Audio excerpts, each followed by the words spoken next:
اب ہم اللہ کے نام سے قرآن حکیم میں مکی اور مدنی صورتوں کا جو دوسرا گروپ ہے اس کی مدنی صورتوں کے جوڑے کا مطالعہ شروع کر رہے ہیں۔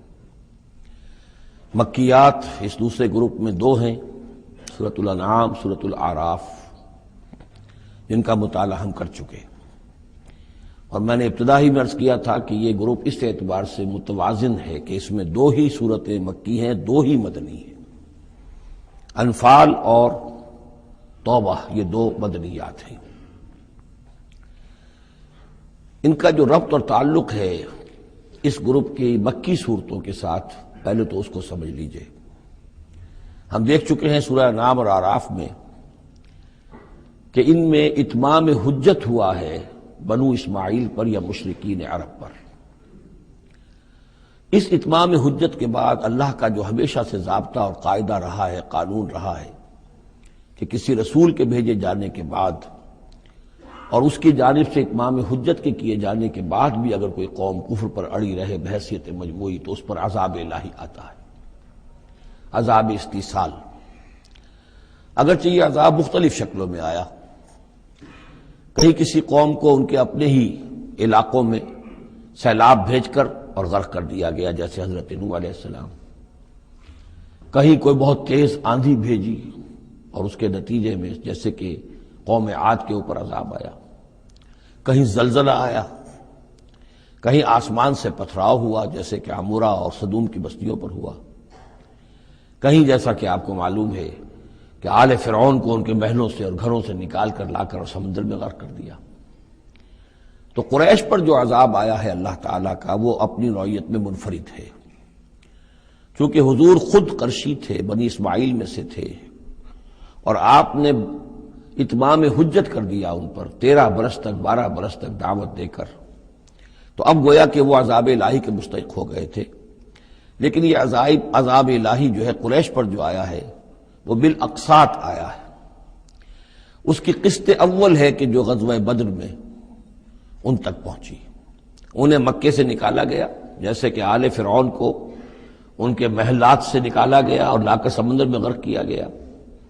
وہ مکہ دار الحرم تھا، وہ تو جگہ تھی حرم، لہذا وہاں سے انہیں نکالا گیا، اور میدان بدر میں پہلی قسط عذاب الہی کی انہیں وصول کرنی پڑی۔ ان کے 70 سردار کھیت رہے اور معجزانہ طریقے پر کھیت رہے، اس میں کوئی شک نہیں کہ جیسے عذاب الہی پہلے قوموں پر آتے تھے اسی طرح کا معاملہ یہ ہوا ہے کہ تقریباً نہتے 313 میں سے صرف 8 افراد کے پاس تلواریں تھیں، اور ادھر سے 1000 پوری طرح کیل کانٹے سے لیس ہو کر آئے تھے۔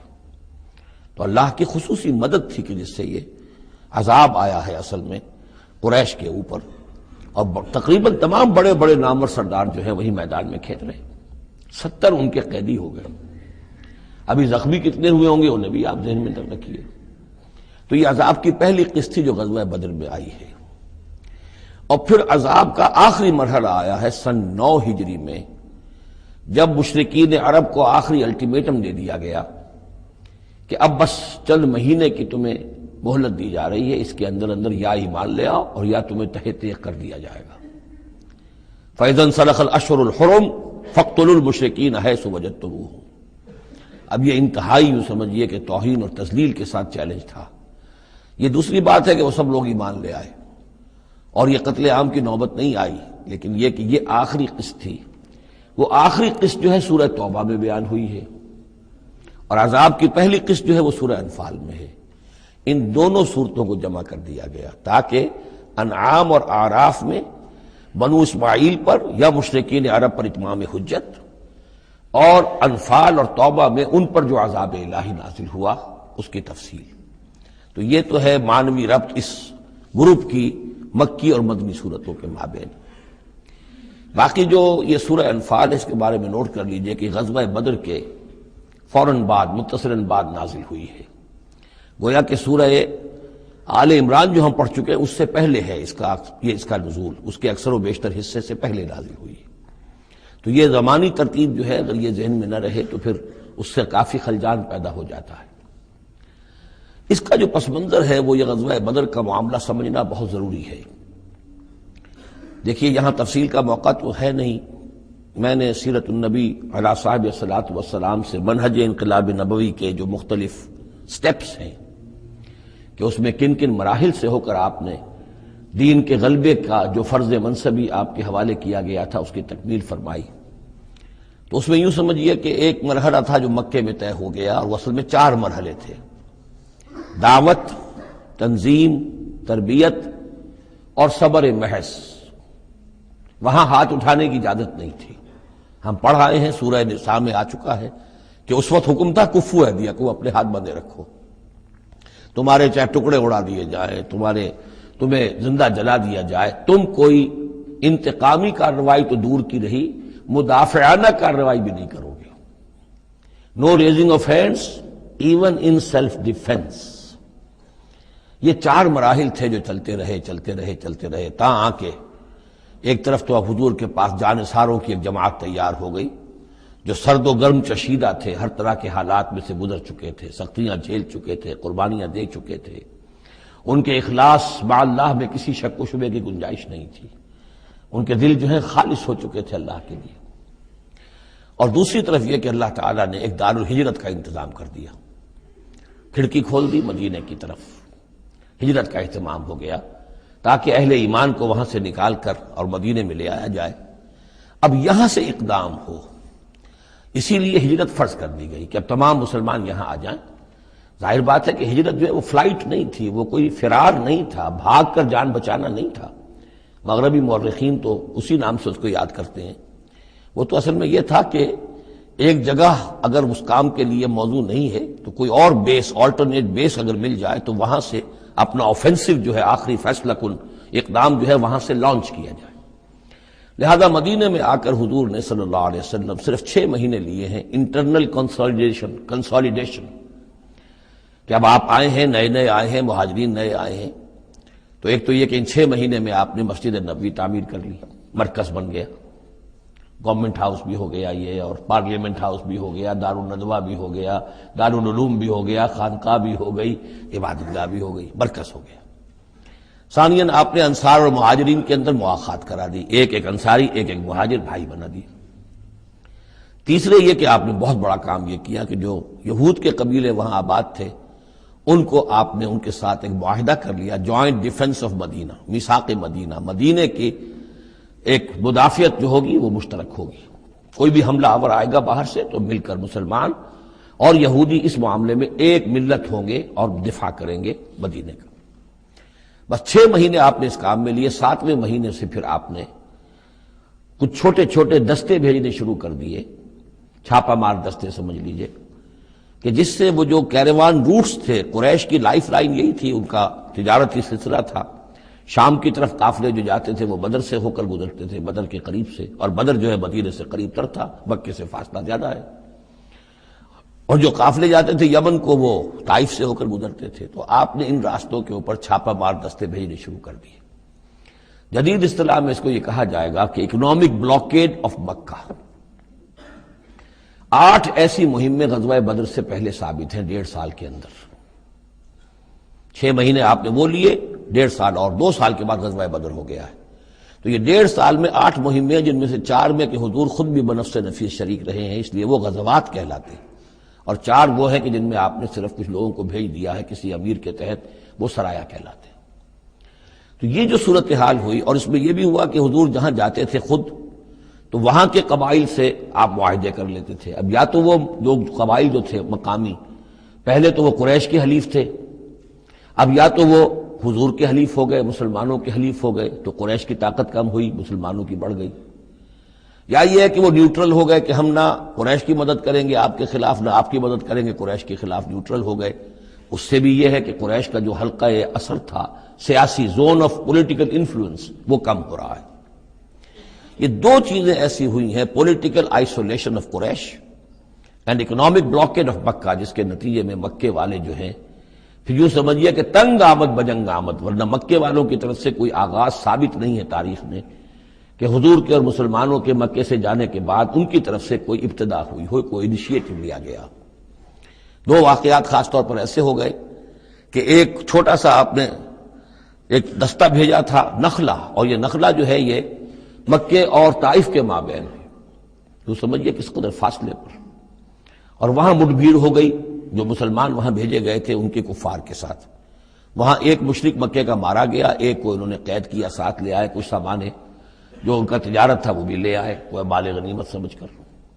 تو حضور اگرچہ ناراض ہوئے کہ میں نے تمہیں لڑنے کا حکم نہیں دیا تھا، میں نے اس لیے بھیجا تھا کہ وہاں رہو اور قریش کی نقل و حرکت سے ہمیں مطلع کرتے رہو، لیکن اب سچویشن پیدا ہو گئی، گویا کہ یہ چاہے ارادہ تھا یا نہیں تھا، ڈی فیکٹو شکل یہی ہوئی کہ اقدام ہو گیا مسلمانوں کی طرف سے، اب آغاز ہو گیا مسلمانوں کی طرف سے۔ ادھر جب ابو سفیان لے کر جا رہے تھے بہت بڑا قافلہ شام کی طرف، تو حضور نے اس کا تعاقب کیا، لیکن وہ تیزی سے نکل گئے تھے۔ لیکن جب واپس آ رہے تھے اور 50,000 دینار کا سامان تھا ان کے قافلے کے اندر، بہت لدا پدا قافلہ، انہیں یہ خطرہ ہوا کہ اب پھر محمد صلی اللہ علیہ وسلم اور ان کے ساتھی کہیں لوٹیں گے ہمیں اور ہمارے اوپر حملہ کریں گے، روکیں گے ہمارا راستہ۔ تو انہوں نے یہ کی دوہری حکمت عملی کی کہ ایک تو یہ کہ ایک سوار بھیجا آگے تیزی کے ساتھ دوڑایا کہ مکے جاؤ اور کہو کہ ہمارے قافلے کو خطرہ ہے محمد سے صلی اللہ علیہ وسلم، لہذا مدد بھیجو۔ اور ادھر یہ کیا کہ وہ عام راستہ جو تھا جو بدر سے ہو کر گزرتا تھا اسے چھوڑ کر ساحل سمندر کے ساتھ ساتھ نیچے سے ہو کر وہ نکل بھی گئے۔ اب وہاں مکے میں یہ دونوں چیزیں بیک وقت پہنچ گئیں، ایک طرف وہ نخلا سے لوگ روتے پیٹتے چیختے چلاتے ہمارا آدمی مار دیا محمد کے آدمیوں نے، وہ آ گئے، ادھر سے وہ آ گیا جو ابو سفیان کا بھیجا ہوا تھا ایلچی کہ دوڑو دوڑو دوڑو تمہارا قافلہ محمد لوٹنے والے ہیں اور یہ ہے اور وہ ہے۔ بس وہ وار کرائی وہاں ہوئی اور 1,000 کا لشکر جو ہے وہاں پر پھر جمع کیا گیا اور 900 اونٹ فراہم کیے گئے اور 100 گھوڑوں کا ایک رسالہ تیار کیا گیا اور وہ لوگ مکے سے نکل آئے۔ یہ صورتحال ادھر ہو رہی تھی۔ ادھر یہ ہے کہ حضور صلی اللہ علیہ وسلم نے مدینے میں پہلے تو یہ فیصلہ کیا تھا کہ اب یہ قافلہ واپس آنے والا ہے تو اب اس قافلے کا تعاقب کریں، ابھی جنگ وغیرہ کا آپ کو گمان نہیں تھا، ابھی مدینے ہی میں آپ نے یہ جو ہے ایسا ارادہ ظاہر کیا کہ جیسے پہلے بھی گئے تھے، جب قافلہ جا رہا تھا شام کی طرف تو تعاقب کیا تھا، ایسے جب آ رہا ہے تو اسے انٹرسیپٹ کریں۔ لہذا ایک تو مشاورت ہوئی ہے مدینے میں، آیا چلنا چاہیے یا نہیں چلنا چاہیے وہ میں بعد میں عرض کروں گا جب ہم آیتیں پڑھیں گے۔ پھر جب کچھ لوگ نکل آئے اور یہ نہیں سمجھا گیا تھا کہ کوئی جنگ ہونی ہے، کوئی بڑا لشکر آ رہا ہے، اس وقت تک اطلاع نہیں تھی، اسی لیے بس جو جس کے ہاتھ میں آیا، کسی کے پاس نیزہ تھا، کسی کے پاس کچھ اور تھا، تلواریں 8 تھیں، گھوڑے کل 2 تھے، وہ چل پڑے۔ چلو اس لیے کہ مسئلہ تو قافلے کا مسئلہ ہے نا، کوئی جنگ تو ہے نہیں، کوئی لشکر وشکر تو آ نہیں رہا۔ جب آپ کچھ سفر طے کر کے مقام صفرا تک پہنچ گئے تو وہاں وحی آ گئی اور آپ کو اطلاع بھی پہنچ گئی، اطلاع بھی پہنچ گئی کہ ابو جہل جو ہے 1,000 کا لشکر لے کر مکے سے چل پڑا ہے، اور وحی بھی آ گئی، اللہ نے بتا دیا کہ اے نبی اب یہ 2 شکلیں ہیں، جنوب سے مکے کی طرف سے ایک لشکر آ رہا ہے، کیل کانٹے سے لیس ہے، شمال سے قافلہ آ رہا ہے، اور میرا یہ وعدہ ہے کہ ان دونوں میں سے ایک ضرور تم کو دے دوں گا، تم کو فتح حاصل ہو جائے گی، یہ میرے اہل ایمان کو بتا دیجئے اور ذرا مشورہ کیجئے۔ تو دوسری مشاورت جو ہے وہ مدینے سے نکل کر ہوئی ہے مقام صفرا میں۔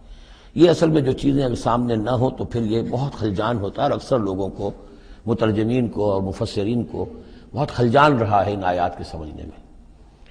اور اس کے علاوہ جو ایک خلجان رہا ہے وہ یہ رہا ہے کہ ایک دور ہم پر ایسا گزرا ہے انگریز کے حکومت کے زمانے میں، اور خاص طور پر جب نئی نئی مغربی سائنس اور مغربی تہذیب کا ہم پر حملہ ہوا ہے، تو چونکہ مغرب کے لوگوں نے یہ کہا کہ یہ اسلام تو تلوار سے پھیلا ہے، بوئے خون آتی ہے اس قوم کے افسانوں سے، تو ہمارے ہاں کچھ مخلص لوگ تھے، نیک لوگ تھے جو چاہتے تھے کہ اسلام کو اور حضور صلی اللہ علیہ وسلم کی سیرت کو بچائیں، اس کی دفاع کریں۔ انہوں نے کہا نہیں اسلام تلوار سے نہیں پھیلا، حضور نے تو جو جنگیں کی تھی وہ صرف مدافعانہ تھیں، ان کے اوپر جنگ ٹھوس دی گئی تھی اور آپ نے کوئی اقدام نہیں کیا۔ اور ان میں سب سے بڑا کام کیا ہے ہندوستان میں مولانا علامہ شبلی نعمانی رحمۃ اللہ علیہ نے، میں ان کا نام ادب سے لوں گا اس لیے کہ سر سید احمد کے زیر اثر تھے، اور وہ جو جدید جو ابھی آیا تھا، جو مغربی افکار و خیالات اور تہذیب اور تمدن اور ویلیوز اور نظریات کا جو ریلا آیا تھا، اس کا مقابلہ کرنا آسان کام نہیں تھا۔ تو یہ اپولوجیٹک انداز اختیار کیا ہے شبلی نعمانی نے، اور اس میں یہ ہے کہ وہ جو ابتدائی جو 8 جو غزوات اور سرایا ہیں جو بدر سے پہلے ہوئے، انہیں بالکل تقریباً نظر انداز کر دیا ہے، تاکہ یہ ثابت نہ ہو کہ انیشیٹو حضور کی طرف سے ہوا ہے۔ تو یہ چیز جو ہے میں سمجھتا ہوں کہ ایک خاص دور کا تقاضا تھی، وہ دور اب گزر چکا۔ اب اسلام کا یہ فکر کہ اسلام ایک مکمل دین ہے، یہ اپنا غلبہ چاہتا ہے، اور حضور کو بھیجا گیا تھا اس لیے کہ دین کو غالب کرے، اور دین کو غالب کرنے کی جد و جہد ایک انقلابی جد و جہد ہے۔ اس انقلابی جد و جہد میں جہاں پہلا مرحلہ یہی ہوتا ہے کہ پیسو ریزسٹنس ہو، اور پہلے تیاری کی جائے، دعوت، تنظیم، تربیت اور صبر محض کے ذریعے سے ایک قوت فراہم کی جائے، پھر دوسرا مرحلہ آتا ہے باطل کے ساتھ ٹکرانا پڑتا ہے، اور اس میں آگے بڑھ کر ٹکر مول لینی پڑتی ہے۔ یہ نہیں ہے کہ انتظار ہی کرتے رہیں، یعنی ایک جس کو ہم کہتے ہیں کو ایگزسٹنس، پیسفل کو ایگزسٹنس، حق و باطل کے درمیان نہیں ہو سکتی۔ حق کیسے تسلیم کر سکتا ہے کہ باطل بھی موجود رہے؟ ہاں، حق میں جان نہیں ہے، اہل حق جو ہیں بے جان ہیں، مردہ ہیں، تو مجبوری ہے، لیکن اگر اہل حق میں جان ہو تو وہ کیسے برداشت کریں گے کہ باطل جو ہے اس کا غلبہ رہے؟ ہاں، باطل جو ہے وہ نیچا ہو کر رہے، اگر وہ مغلوبیت کی شکل اختیار کر لے تو ٹھیک ہے، لیکن یہ کہ باطل کا غلبہ ہو اور اہل ایمان میں جان بھی ہو، تو یہ دو چیزیں جو ہیں یہ تو ایک دوسرے سے بالکل متضاد ہیں۔ جیسے حضرت ابوبکر نے فرمایا تھا ایبدل الدین وانا حی، کیا دین میں ترمیم کی جائے گی جبکہ ابھی میں زندہ ہوں؟ میرے جیتے جی دین کے اندر ترمیم، یہ ممکن نہیں ہے۔ تو وہی بندہ مومن کی شان ہونی چاہیے۔ تو اصل حقائق الحمدللہ بہت اچھی طریقے سے واضح ہو چکے ہیں۔ بہرحال اتنا پس منظر جو ہے جان لیجئے، اور ایک خاص اسلوب جو ہے اس سورہ مبارکہ کا، اگرچہ یہ تقریباً ایک خطبہ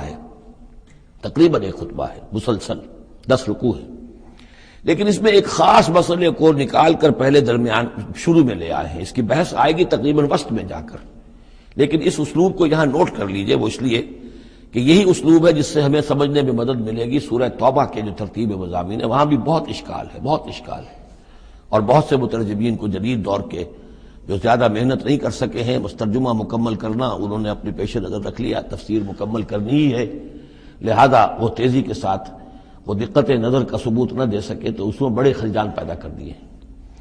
وہ اسلوب کیا ہے کہ اس پوری بحث میں سب سے ایک نمایاں مسئلہ یہ ہو گیا تھا غزوہ بدر کے بعد کہ مال غنیمت پر مسلمانوں میں جھگڑا ہو گیا۔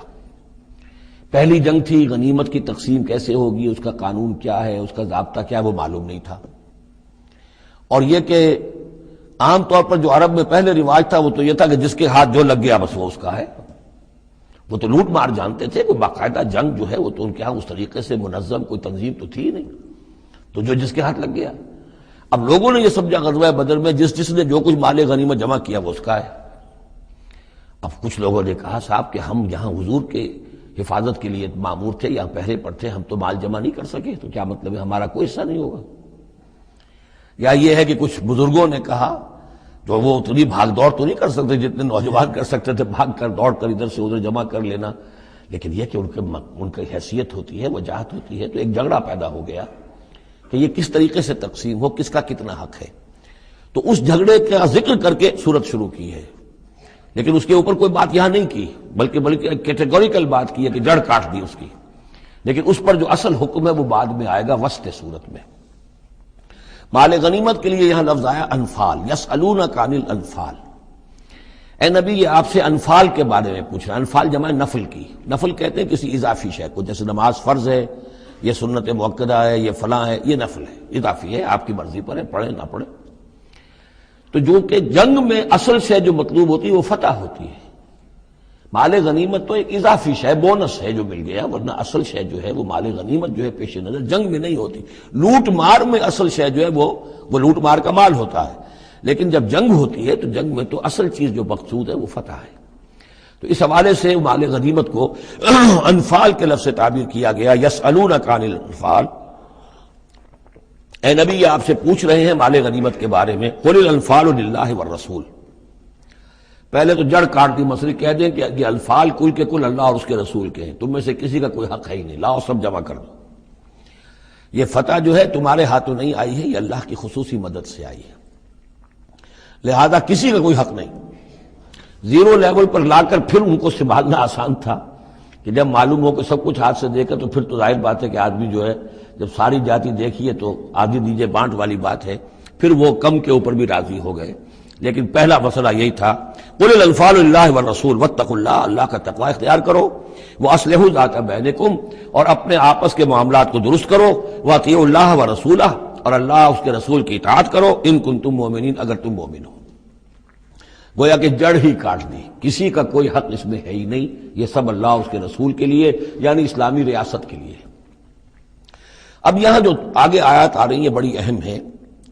بندہ مومن کی شخصیت کا جو حیولہ ہے اور بندہ مومن کی جو تعریف ہے، جامع ترین اور مختصر ترین الفاظ میں یہ آئی ہے سورہ حجرات میں۔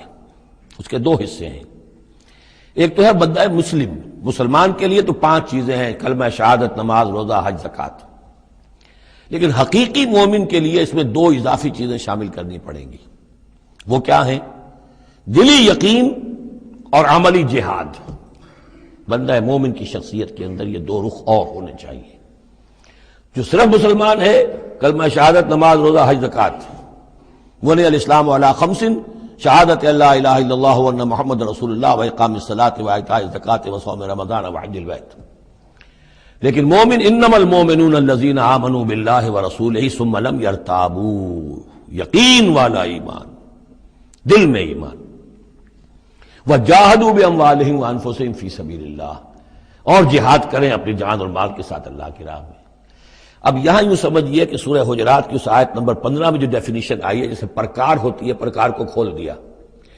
ایک حصے کی کیفیات کو یہاں اس سورہ انفال کے شروع میں لے آئے ہیں، اور دوسری جہاد والی کیفیات کو سورہ انفال کے آخر میں لے آئے ہیں۔ تو یہ پرکار یہاں کھلی ہوئی ہے اس ڈیفینیشن کی۔ تو ایک حصہ ڈیفینیشن کا یہاں آ رہا ہے، انما المؤمنون الذین اذا ذکر اللہ وجلت قلوبہم، اہل ایمان، حقیقی مومن تو وہ ہیں کہ جب اللہ کا ذکر کیا جاتا ہے تو ان کے دل لرز جاتے ہیں۔ وَإِذَا تُلِيَتْ عَلَيْهِمْ آیَاتُهُ، اور جب انہیں اس کی آیات پڑھ کر سنائی جاتی ہیں، زادتہم ایمانا، ان کے ایمان میں بڑھوتری ہوتی ہے، اضافہ ہوتا ہے۔ وَعَلَىٰ رَبِّهِمْ يَتَوَكَّلُونَ، اور وہ اپنے رب پر توکل کرتے ہیں۔ الَّذِينَ يُقِيمُونَ الصَّلَاةَ، جو نماز کو قائم رکھتے ہیں۔ وَمِمَّا رَزَقْنَاهُمْ يُنْفِقُونَ، اور جو کچھ ہم نے انہیں دیا ہے اس میں سے اللہ کے لیے، اللہ کے دین کے لیے خرچ کرتے ہیں۔ انفاق فی سبیل اللہ مراد۔ اولئک ھم المؤمنون حقا، یہ وہ لوگ ہیں جو سچے مومن ہیں، حقیقی مومن ہیں۔ لیکن نوٹ کر لیجئے یہ بھی ابھی آدھی ڈیفینیشن آئی ہے، اس سورہ مبارکہ کے آخر میں آئے گی، اور وہاں جا کے پھر یہی الفاظ آئیں گے۔ یہ آیت نمبر 74 ہے، والذین آمنوا وہاجروا وجاہدوا فی سبیل اللہ والذین آووا ونصروا اولئک ھم المؤمنون حقا لہم مغفرۃ ورزق کریم۔ اس کے بعد ایک آیت اور بعد میں ہے، سورت ختم ہو جاتی ہے۔ تو لاسٹ بٹ 1 آیت، اور ادھر پہلی کے بعد دوسری، ان 2 جگہ پر ایمان کے حقائق کو تقسیم کر کے، پرکار کو کھول کر، گویا کہ پوری سورت کو ان 2 کے درمیان میں لے لیا گیا ہے، گود میں لے لیا گیا ہے۔ ایمان کی ڈیفینیشن کے یہ 2 حصے جو ہیں ان کی گود میں۔ اب یہاں سے شروع ہو رہا ہے غزوہ بدر کا۔ کما اخرجک ربک من بیتک بالحق، جیسے کہ نکالا آپ کو اے نبی آپ کے رب نے آپ کے گھر سے حق کے ساتھ، یعنی آپ کا یہ بدر کی طرف روانہ ہونا جو ہے یہ اللہ تعالیٰ کی ایک اسکیم کا حصہ تھا، اللہ کی اپنی ایک تدبیر ہے۔ وَإِنَّ فَرِيقًا مِّنَ الْمُؤْمِنِينَ لَكَارِهُونَ، اہل ایمان میں سے کچھ لوگ اسے پسند نہیں کر رہے تھے۔ یہ کون لوگ تھے؟ یہ ہے وہ پہلی مشاورت جو مدینہ ہی میں ہوئی ہے۔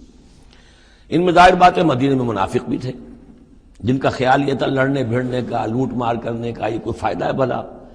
اچھی تبلیغ کرنی چاہیے، اچھی بات کہنی چاہیے، نیک بات کہنی چاہیے، یہ کیا طریقہ ہے؟ منافقین کا ایلیمنٹ موجود تھا جو اس کو پسند ہی نہیں کرتے تھے، اس لیے کہ جنگ کا سلسلہ چل نکلا تو ہمیں بھی جانا پڑے گا، ہماری جان اور مال کے اوپر بھی آنچ آئے گی، تو نپ دی ایول ان دی بڈ، اس سے تو بہتر ہے کہ اس کو یہیں پر ختم کرو۔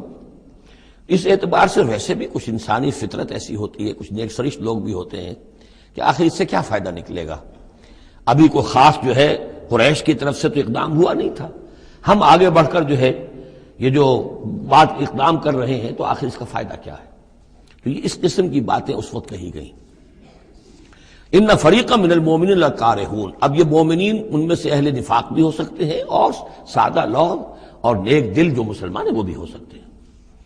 یجادلونک فی الحق بعد ما تبین کانما یساقون الی الموت وهم ینظرون، اور وہ جھگڑ رہے تھے آپ سے حق کے معاملے میں جبکہ بات ان پر بالکل واضح ہو چکی تھی۔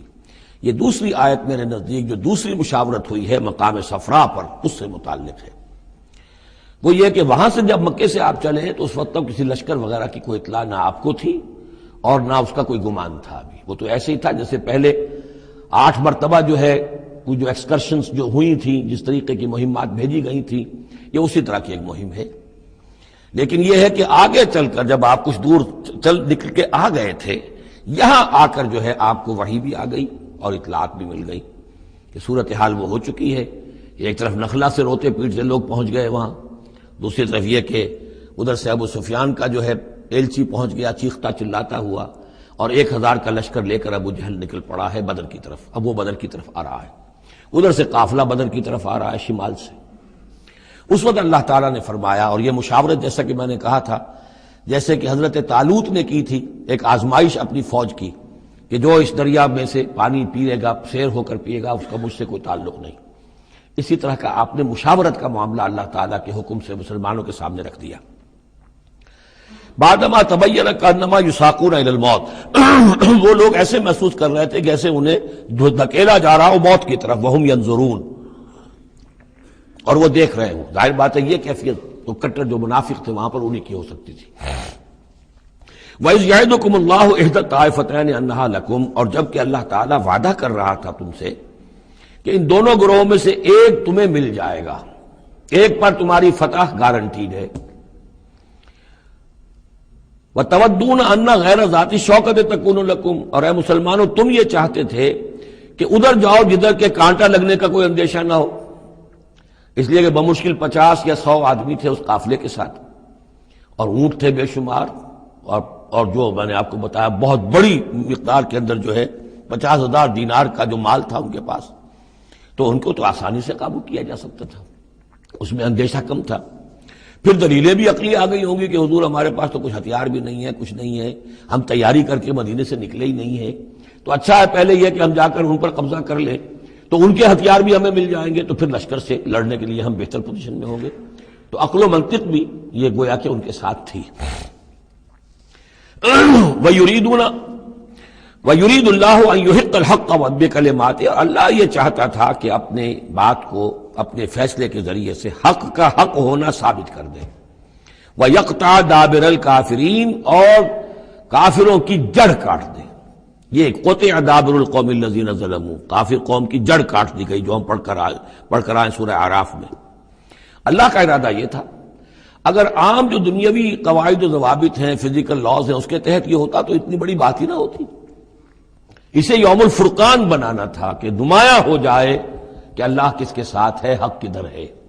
اور یہ اسی وقت ہو سکتا تھا جبکہ یہ کنٹراسٹ برقرار رہتا کہ بے سر و سامان 313 گئے ہیں اور کیل کانٹے سے لے 1000 کے ساتھ ان کا مقابلہ ہوا ہے، اور پھر انہیں اللہ نے فتح دی ہے۔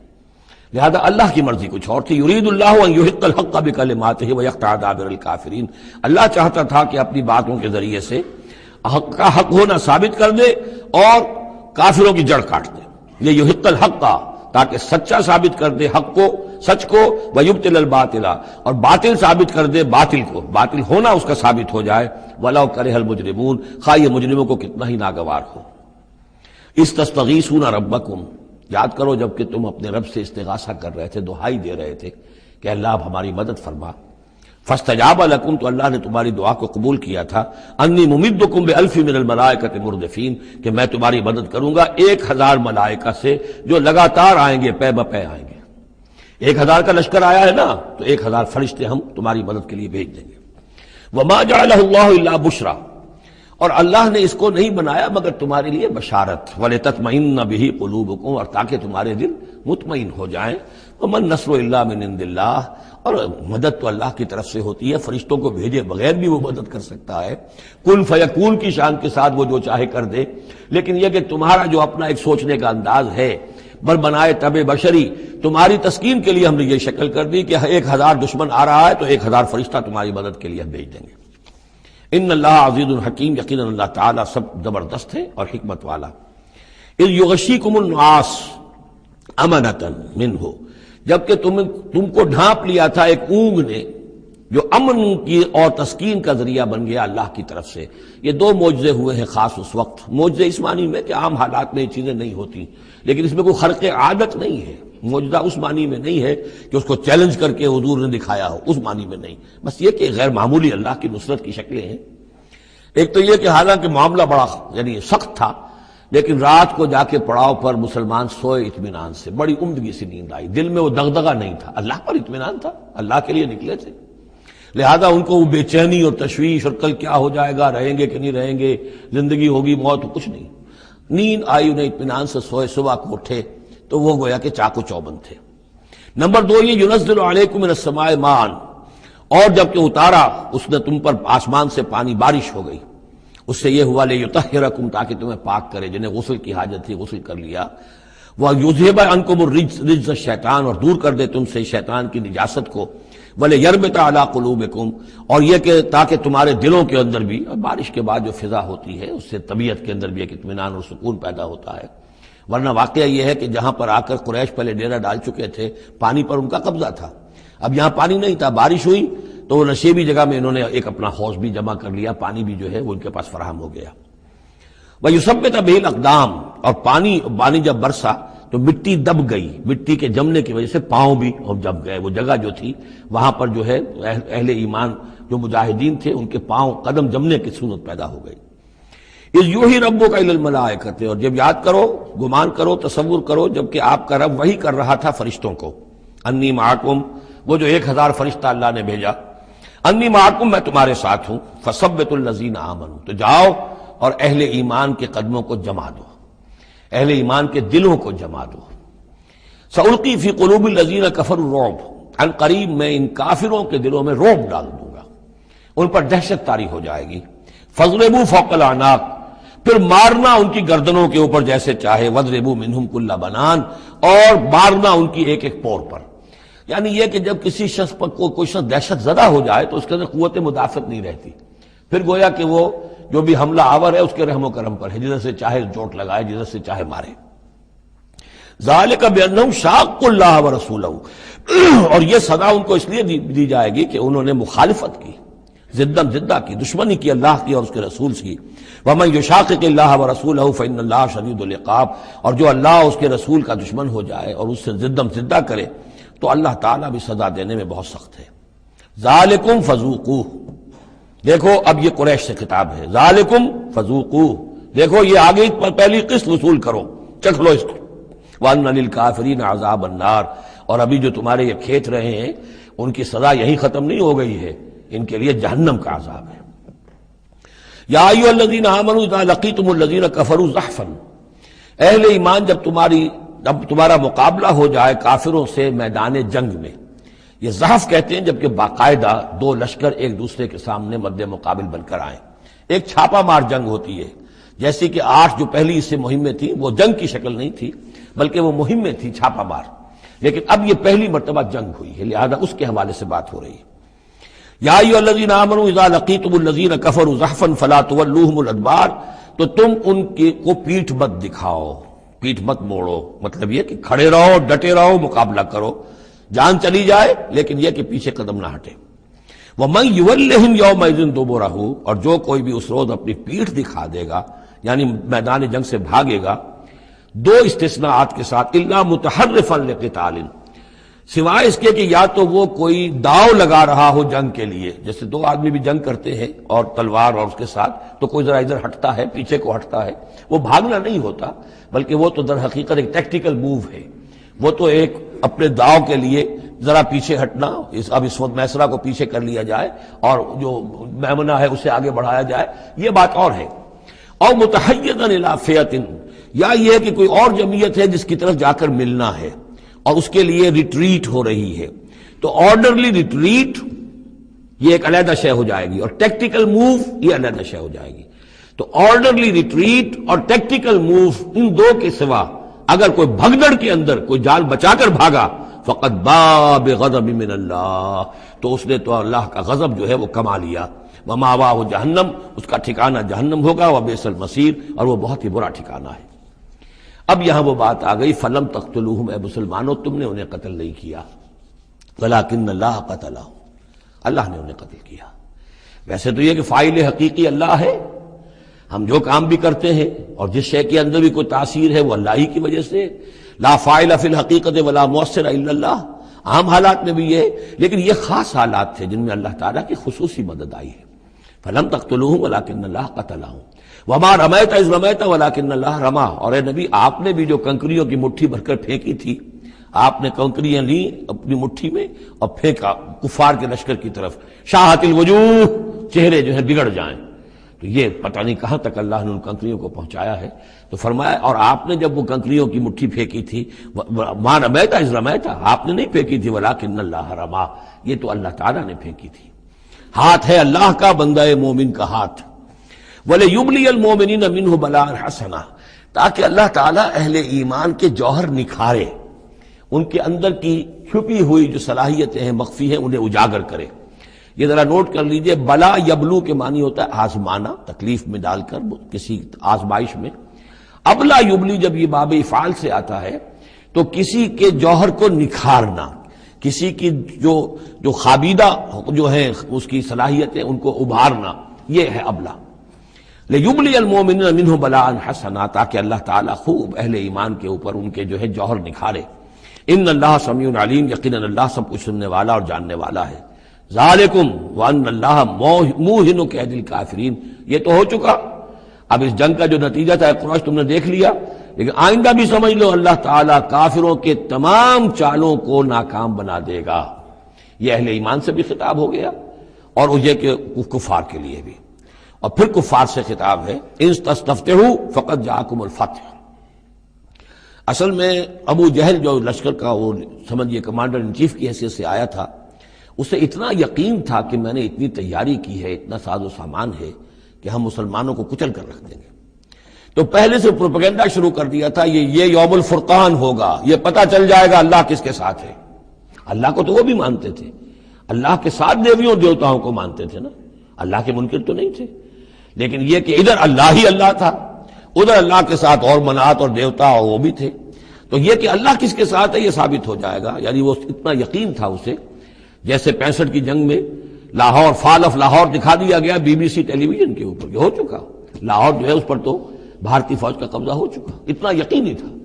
اسی طرح اس نے یوم الفرقان کہا، تو اسی کو اللہ تعالیٰ نے یوم الفرقان بنا دیا تاکہ منکشف ہو جائے، یہ بات مبرر ہو جائے کہ اللہ کس کے ساتھ ہے۔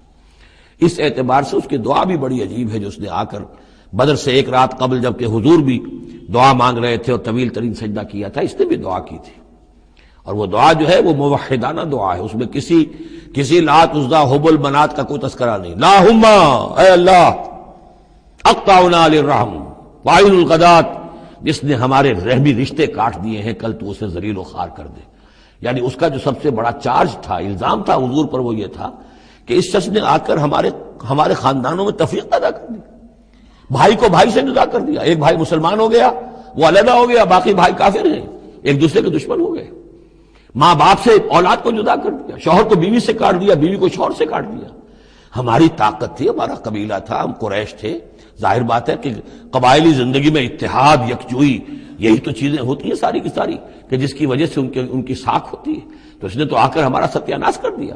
اقطعنا للرحم، جس نے رحمی رشتے کاٹ دیے ہیں ہمارے، فاہنہ الغدات، تو اے اللہ کل اسے ذلیل و خوار کر دیجو۔ یہ دعا تھی ابو جہل کی۔ بہرحال اللہ تعالیٰ اب ان سے خطاب کر کے کہہ رہے ہیں کہ اے مشرکین مکہ، ان تستفتحوا، اگر تو تم چاہتے تھے کہ فیصلہ ہو جائے، فقد جاءکم الفتح، تو فتح فیصلہ ہو چکی، فیصلہ اللہ کا آ چکا، معلوم ہو گیا کہ حق کدھر ہے، باطل کدھر ہے۔ وَإِن تَنْتَهُوا فَهُوَ خَيْرٌ لَكُمْ، اب بھی اگر تم باز آ جاؤ تو یہ تمہارے لیے بہتر ہے۔ وَإِن تَعُودُوا نَعُودْ، اگر دوبارہ ارادہ کرو گے ہم بھی یہی کچھ دوبارہ کریں گے۔ وَلَن تُغْنِيَ عَنْكُمْ فِئَتُكُمْ شَيْئًا، اور تمہاری یہ نفری اور جمعیت اور تمہاری یہ تعداد تمہیں کسی کام نہیں آ سکے گی۔ وَلَوْ كَثُرَتْ، خواہ وہ بہت ہو، وَأَنَّ اللَّهَ مَعَ الْمُؤْمِنِينَ، اور یہ کہ اللہ اہل ایمان کے ساتھ ہے۔ یا ایھا الذین آمنوا، اب یہ جو رکوع آ رہا ہے تیسرا، یہ بہت ہی جامع، بہت اہم ہے۔ اس میں سے دو جو تین آیتوں کے گروپ ہیں وہ تو خاص طور پر ہماری توجہ کی اور مسلمانوں نے پاکستان کی توجہ کے لیے بڑے اہم ہیں۔ یا ایھا الذین آمنوا اطیعوا اللہ ورسولہ ولا تولوا عنہ وانتم تسمعون، اہل ایمان اللہ اور اس کے رسول کی اطاعت کرو اور نہ منہ موڑو اس سے جبکہ تم سن رہے ہو۔ یعنی جب اللہ کے رسول نے کہا تھا کہ چلو بدر کی طرف، تو تمہاری یہ رد و قدا اور یہ پاؤں پیٹنا جس کو کہتے ہیں، یہ مختلف الفاظ اس کے لیے محاوروں میں آتے ہیں، تو یہ جو تم کر رہے تھے کیوں کر رہے تھے؟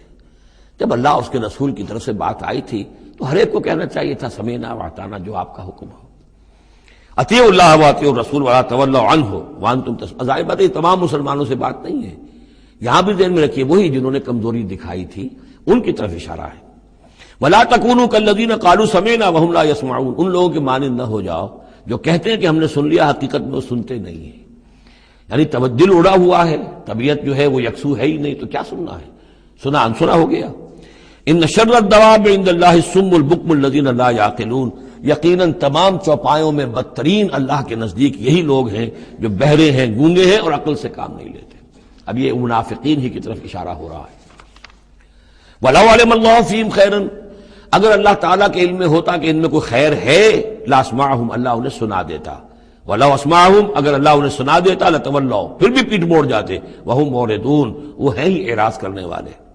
یہ گویا کہ چند آیات ہیں کہ جس میں خاص طور پر جو لوگ بھی اس وقت ریلیکٹنٹ تھے، جو بھی کسی طریقے سے اس میں جھجک رہے تھے، ان کے لیے تنبیہ۔ اب 3 آیات آ رہی ہیں۔ یا ایھا الذین آمنوا استجیبوا للہ وللرسول اذا دعاکم لما یحییکم، اہل ایمان لبیک کہا کرو اللہ کی پکار پر، اور خاص طور پر رسول کی پکار پر جبکہ وہ تمہیں پکارے اس شے کے لیے جس سے تمہیں زندگی ملے گی۔ تم جنگ میں جانے کو سمجھ رہے ہو کہ موت کا دروازہ ہے، یہ تو اصل زندگی کا دروازہ ہے۔ ولا تقولوا لمن يقتل في سبيل الله اموات بل احياء ولكن لا تشعرون، تو یہ تو در حقیقت اللہ اور اس کے رسول جس چیز کی طرف تمہیں بلا رہے ہیں، حقیقی زندگی یہ ہے، روحانی زندگی یہ ہے، معنوی زندگی یہ ہے۔ یہ حیوانوں کی طرح جینا جو ہے یہ کوئی زندگی نہیں ہے، یہ تو در حقیقت اولئک کالانعام بل هم اضل، جو سورہ اعراف میں ہم پڑھ چکے ہیں، یہ حیوانوں کا سا زندگی گزارنا ہے۔ استجیبوا للہ وللرسول اذا دعاکم لما یحییکم واعلموا ان اللہ یحول بین المرء وقلبہ، اور جان لو اللہ تعالیٰ بندے اور اس کے دل کے درمیان حائل بھی ہو جایا کرتا ہے۔ یعنی اگر اللہ کے رسول کی پکار سنی اور انسنی کر دی، پھر سنی انسنی کر دی، پھر اللہ تعالیٰ پردہ بن جائے گا، اب سننے نہیں دے گا، معذور ہو جاؤ گے سننے سے۔ یہی وہ بات ہے جس کو کہیں کہتے ہیں ختم اللہ علی قلوبہم وعلی سمعہم، ان کے دلوں پر اللہ نے مہر کر دی ہے، ان کی سماعت پر، اور ہم پڑھ چکے ہیں سورہ انعام میں وَنُقَلِّبُ أَفْئِدَتَهُمْ وَأَبْصَارَهُمْ كَمَا لَمْ يُؤْمِنُوا بِهِ أَوَّلَ مَرَّةٍ، پہلی مرتبہ اگر نہیں کرو گے قبول تو پھر یہ ہے کہ تمہارے دل الٹ دیے جائیں گے، تمہاری نگاہیں الٹ دی جائیں گی۔ تو اس لیے بہت ہی ڈرنے کی بات ہے جو بھی مطالبہ دین کا سامنے آئے اور ایک دفعہ دل گواہ دے دے کہ ہاں ہے بات ٹھیک ہے، پھر اگر کرنی کترائے گا انسان تو یہیں سے سزا نقد شروع ہو جائے گی، پھر وہ صلاحیت سلب ہو جائے گی، پھر اللہ حائل ہو جائے گا، یعنی قانون خداوندی، سنت خداوندی حائل ہو جائے گی، پھر آپ کے دل پر مہر لگے گی، آپ کے کانوں کے اوپر مہر لگے گی، آپ کی آنکھوں پر پردے پڑ جائیں گے۔ یا ایھا الذین آمنوا استجیبوا للہ وللرسول اذا دعاکم لما یحییکم واعلموا ان اللہ یحول بین المرء وقلبہ وانہ الیہ تحشرون، اور یہ کہ بالآخر تو تمہیں سب کو اسی کی طرف جمع کیا جانا ہے۔ واتقوا فتنة لا تصیبن الذین ظلموا منکم خاصہ، اور ڈرو اس سزا سے، اس عذاب سے کہ جب آئے گا تو تم میں سے صرف گناہ گاروں ہی کو اپنی لپیٹ میں نہیں لے گا۔ اس کا میں کل حوالہ دے چکا ہوں، بے گناہ بھی اس میں اگر اپنا فرض ادا نہیں کر رہے، فرض ادا نہ کرنا جرم ہے، وہ خود گناہ ہے۔ تم اگر دین کے لیے سرفروشی نہیں کر رہے تو یہ بھی تو گناہ ہے۔ ہاں ٹھیک ہے، میں نے یہ شراب نہیں پی، میں نے یہ نہیں کیا، میں نے سور نہیں کھایا، میں نے فلاں نہیں کیا، میں نے نمازیں پڑھی، ٹھیک ہے سب کچھ کیا، لیکن سوال یہ ہے کہ جو دین کا فرض تھا، دین کی نصرت تھی، اللہ کی اور اس کے دین کے لیے تن من دھن لگانا تھا، وہ نہیں کیا، وہ بھی تو جرم ہے۔ تو وَاعْلَمُوا، اور جان لو، ان اللہ یحول بین المرء وقلبہ وانہ الیہ تحشرون واتقوا فتنة لا تصیبن الذین ظلموا منکم خاصۃ واعلموا ان اللہ شدید العقاب، اور جان لو کہ اللہ سزا دینے میں بہت سخت ہے۔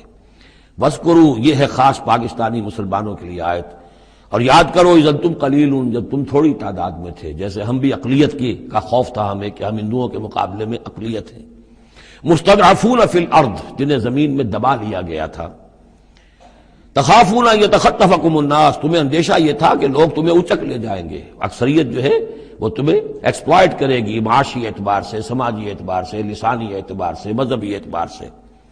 فآواکم، تو اللہ نے تمہیں پناہ کی جگہ دے دی، وأیدکم بنصرہ، اور تمہاری مدد کی ہے، خاص تائید کی ہے اپنی خاص نصرت سے، ورزقکم من الطیبات، اور تمہیں بہترین پاکیزہ رزق عطا کیا ہے، لعلکم تشکرون، تاکہ تم شکر کرو۔ یا ایھا الذین آمنوا لا تخونوا اللہ والرسول، اے اہل ایمان مت خیانت کرو اللہ سے اور اس کے رسول سے۔ ایمان کا دم بھرنا اور پھر اس کے دین کو، اللہ کے دین کو مغلوب دیکھ کر بھی اپنے دھندے، اپنے کاروبار، اپنی جائیداد، اپنی ملازمت، اپنا پروفیشن، اسی چکر میں لگے رہنا، اس سے بڑی خیانت کیا ہوگی؟ بے وفائی ہے، غداری ہے، خیانت ہے۔ لا تخونوا اللہ والرسول، اللہ اور اس کے رسول کے ساتھ خیانت نہ کرو، وتخونوا اماناتکم وانتم تعلمون، اور نہ ہی اپنی آپس کی امانتوں میں خیانت کرو۔ سب سے بڑی خیانت تو اللہ کے ساتھ خیانت ہے، سب سے بڑی وہ امانت جو اللہ نے اپنی روح تم میں پھونکی ہے، اس کا حق اگر تم ادا نہیں کر رہے ہو تو سب سے بڑی خیانت یہ ہے، جس کو کہ فرمایا گیا ہے سورہ احزاب میں، ہم نے آسمانوں پر، زمین پر، پہاڑوں پر پیش کی، ان عرضنا الامانۃ علی السماوات والارض والجبال فابین ان یحملنها واشفقن منها وحملها الانسان۔ تو بہت بڑی بڑی امانتیں تمہارے پاس ہیں، دین کی امانت ہے، قرآن کی امانت ہے، شریعت کی امانت ہے، یہ سب امانتیں محمد رسول اللہ کی ہیں۔ وَأَنَّ اللَّهَ عِندَهُ أَجْرٌ عَظِيمٌ، اور یقیناً اللہ ہی کے پاس ہے بہت بڑا اجر۔ یا ایھا الذین آمنوا ان تتقوا اللہ یجعل لکم فرقانا وَاعْلَمُوا أَنَّمَا أَمْوَالُكُمْ وَأَوْلَادُكُمْ فِتْنَةٌ، اور جان لو تمہاری اولاد اور تمہارے اموال تمہارے لیے فتنہ ہے۔ یہی روکتے ہیں، یہی دو بیڑیاں ہیں جو پاؤں میں پڑی رہتی ہیں، مال اور اولاد۔ اولاد کو اعلیٰ سے اعلیٰ تعلیم دلانی ہے، اس کے لیے بڑی بڑی فیسیں دینی پڑتی ہیں، اس کے لیے ظاہر بات ہے کہ اپنا ایک ایک قطرہ جو ہے پسینے کا اور خون کا لگائیں گے تو کہیں جا کر وہ ساری چیزیں فراہم ہوگی۔ آدمی کھپ گیا اسی کے اندر، اولاد کے لیے یا مال کے لیے، پھر کہاں سے وقت لائیں دین کے لیے اور دین کے لیے نصرت کے لیے؟ کہاں کوئی رمق جسم کے اندر باقی رہ جاتی ہے؟ جان لو کہ تمہارے اموال اور تمہاری اولاد تمہارے لیے فتنہ ہے۔ فتنہ کہتے ہیں جس پر کسی کو پرکھا جائے، کسوٹی جس کے اوپر پرکھا جا رہا۔ وَأَنَّ اللَّهَ عِندَهُ أَجْرٌ عَظِيمٌ، اور یقیناً اللہ ہی کے پاس ہے بڑا اجر۔ یا ایھا الذین آمنوا ان تتقوا اللہ یجعل لکم فرقانا، اہل ایمان اگر تم اللہ کے تقوی پر برقرار رہو گے، تمہارے لیے فرقان، ایک کے بعد دوسری فرقان آتی رہے گی۔ پہلا فرقان تو یہ آ گیا ہے، یہ فتح جو تمہیں دی گئی ہے۔ وَيُكَفِّرْ عَنْكُمْ سَيِّئَاتِكُمْ، اور یہ کہ تمہارے سے تمہاری جو کمزوریاں ہیں، برائیاں ہیں، وہ اللہ تعالیٰ دور کر دے گا۔ وَيَغْفِرْ لَكُمْ، اور بخش دے گا۔ وَاللَّهُ ذُو الْفَضْلِ الْعَظِيمِ، اللہ بڑے فضل والا ہے۔ وَإِذْ يَمْكُرُ بِكَ الَّذِينَ كَفَرُوا، اب یہ ہجرت سے پہلے جو صورتحال تھی مکے میں کہ قریش کے سردار بیٹھتے تھے دارالندوہ میں، کیا کریں اب ہم محمد صلی اللہ علیہ وسلم کو قتل کر دیں، سازشیں ہوتی تھی، اور اسی طریقے سے انہیں قید کر دیں، کہیں یہاں سے نکلنے پہ مجبور کر دیں، تو وہ جو سازشیں ان کی ہوتی تھی اور مشورے ہوتے تھے ان کا ذکر ہے۔ وَإِذْ يَمْكُرُ بِكَ الَّذِينَ كَفَرُوا، اور جب یاد کیجئے جبکہ وہ لوگ جو کافر ہوئے، یہ کافر لوگ آپ کے بارے میں مشورے کرتے تھے، چالیں چلتے تھے، اسکیمیں بناتے تھے، سازشیں کرتے تھے۔ لِيُثْبِتُوكَ، نمبر ایک تو یہ کہ آپ کو کہیں قید کر دیں، اور يَقْتُلُوكَ، یا قتل کر دیں، اور يُخْرِجُوكَ، یا آپ کو اپنی بستی سے کہیں نکال دیں۔ وَيَمْكُرُونَ وَيَمْكُرُ اللَّهُ، وہ بھی چالیں چل رہے تھے، ان کی بھی اسکیمز تھیں اور اللہ کی اپنی اسکیم تھی۔ واللہ خیر الماکرین، اور ظاہر بات ہے کہ اللہ تعالیٰ بہترین ہے پلاننگ کرنے والا اور بہترین ہے تدبیر فرمانے والا۔ وَإِذَا تُتْلَىٰ عَلَيْهِمْ آيَاتُنَا قَالُوا قَدْ سَمِعْنَا لَوْ نَشَاءُ لَقُلْنَا مِثْلَ هَٰذَا، اور جب انہیں ہماری آیات پڑھ کے سنائی جاتی ہے تو وہ کہتے ہیں ٹھیک ہے، بہت سن لی ہم نے یہ آیات، بہت محمد آپ نے سنا لیا، کوئی ایسی بات بھی نہیں ہے، ہم چاہیں گے تو ایسا ہی کلام ہم بھی کہہ لیں گے۔ جرت نہیں کی کسی نے کہ آئے کہ یہ کلام میں نے موضوع کیا ہے اور یہ قرآن کے برابر ہے، تو کوئی کمیشن بٹھا لیجئے، کوئی سازش بنا لیجئے کہ تو طے کریں، یہ جرت نہیں ہوئی۔ لیکن یہ کہہ دینے میں تو کوئی بات نہیں تھی، زبان کون پکڑے گا؟ لو نشاء لقلنا مثل هذا، اگر ہم چاہیں گے تو ہم بھی ایسے کہہ دیں گے، کوئی ایسی بڑی بات نہیں ہے۔ یہ نضر بن حارث تھا کہ جس کی طرف یہ الفاظ منقول ہیں تاریخ اور سیرت میں۔ ان هذا الا اساطیر الاولین، یہ نہیں ہے یہ مگر یہ کہ پچھلوں کی کہانیاں ہیں، قصے ہیں، جیسے آج بھی مستشرقین کہتے ہیں کہ کچھ تورات سے کچھ انجیل سے محمد نے لے لیا جوڑ جاڑ کر اور یہ قرآن بنایا ہے۔ اب تو خیر وہ دور ذرا بدل گیا ہے، یہ ذرا پچھلی صدی کی بات تھی، اس دور میں لوگ اس قسم کی باتیں زیادہ کرتے تھے۔ وَإِذْ قَالُوا اللَّهُمَّ إِنْ كَانَ هَذَا هُوَ الْحَقُّ، اور وہی بات جو میں نے آپ کو بتائی تھی کل بھی کہ کہ قریش کے لیے سب سے بڑا مسئلہ اپنے عوام کو سنبھالنے کا ہو گیا تھا، کیسے روکیں ان کو کہ یہ محمد صلی اللہ علیہ وسلم کا ایمان نہ لائیں۔ اس کے لیے جو اور تدبیریں وہ کرتے تھے اسی کی طرح کی ایک تدبیر کا ذکر آ رہا ہے۔ مجمع عام میں کھڑے ہو کر دعائیں مانگ رہے ہیں، اے اللہ اگر یہ جو کچھ محمد کہہ رہے ہیں اگر یہ حق ہے اور تیرے پاس سے آیا ہے یہ قرآن، فامطر علینا حجارۃ من السماء وَإِذْ قَالُوا اللَّهُمَّ إِنْ كَانَ هَذَا هُوَ الْحَقَّ مِنْ عِنْدِكَ، اگر یہ ہے حق تیری طرف سے، فامطر علینا حجارۃ من السماء، تو برسا دے ہم پر پتھر آسمان سے، اب ائتنا بعذاب علیم، یا پھر بھیج دے ہم پر کوئی عذاب۔ اب عذاب آیا نہیں، دیکھ لو، اس کا مطلب یہ کہ یہ محمد جھوٹے ہیں صلی اللہ علیہ وسلم۔ ہم نے تو کہہ دیا، اللہ کو پکار کر کہہ دیا، ہو سکتا ہے کبھی کعبے کے پردے پکڑ پکڑ کر کہا ہو اسی طریقے سے، تاکہ پورا یقین ہو جائے، کسی درجے میں بھی ہمارے عوام کے اندر کوئی وسوسہ، کوئی دغدغہ باقی نہ رہے۔ وَمَا كَانَ اللَّهُ لِيُعَذِّبَهُمْ، اور اللہ تعالیٰ انہیں عذاب نہیں دے سکتا تھا، اللہ کے لیے ممکن نہیں تھا کہ ان پر عذاب بھیجتا، وَأَنْتَ فِيهِمْ، جبکہ ابھی اے محمد آپ ان کے مابین موجود تھے۔ ہجرت سے پہلے معاملہ نہیں ہوا کرتا یہ، اللہ اپنے رسول کو ان کے ساتھی اہل ایمان کو نکال لیتا ہے، اس کے بعد کوئی عذاب اس نوعیت کا آتا ہے جس نوعیت کا وہ عذاب مانگ رہے تھے۔ وَأَنْتَ فِيهِمْ وَمَا كَانَ اللَّهُ مُعَذِّبَهُمْ، اللہ ان کو عذاب دینے والا نہیں تھا، وَهُمْ يَسْتَغْفِرُونَ، جبکہ وہ استغفار بھی کر رہے تھے۔ یعنی اسی مکے میں عوام الناس بھی تو تھے، سادہ لوگ بھی تو تھے، وہ استغفار بھی کرتے تھے، تلبیہ بھی پڑھتے تھے، لبیک اللہم لبیک لبیک اللہم لبیک، یہ بھی تو کرتے تھے، اللہ کو بھی پکارتے تھے۔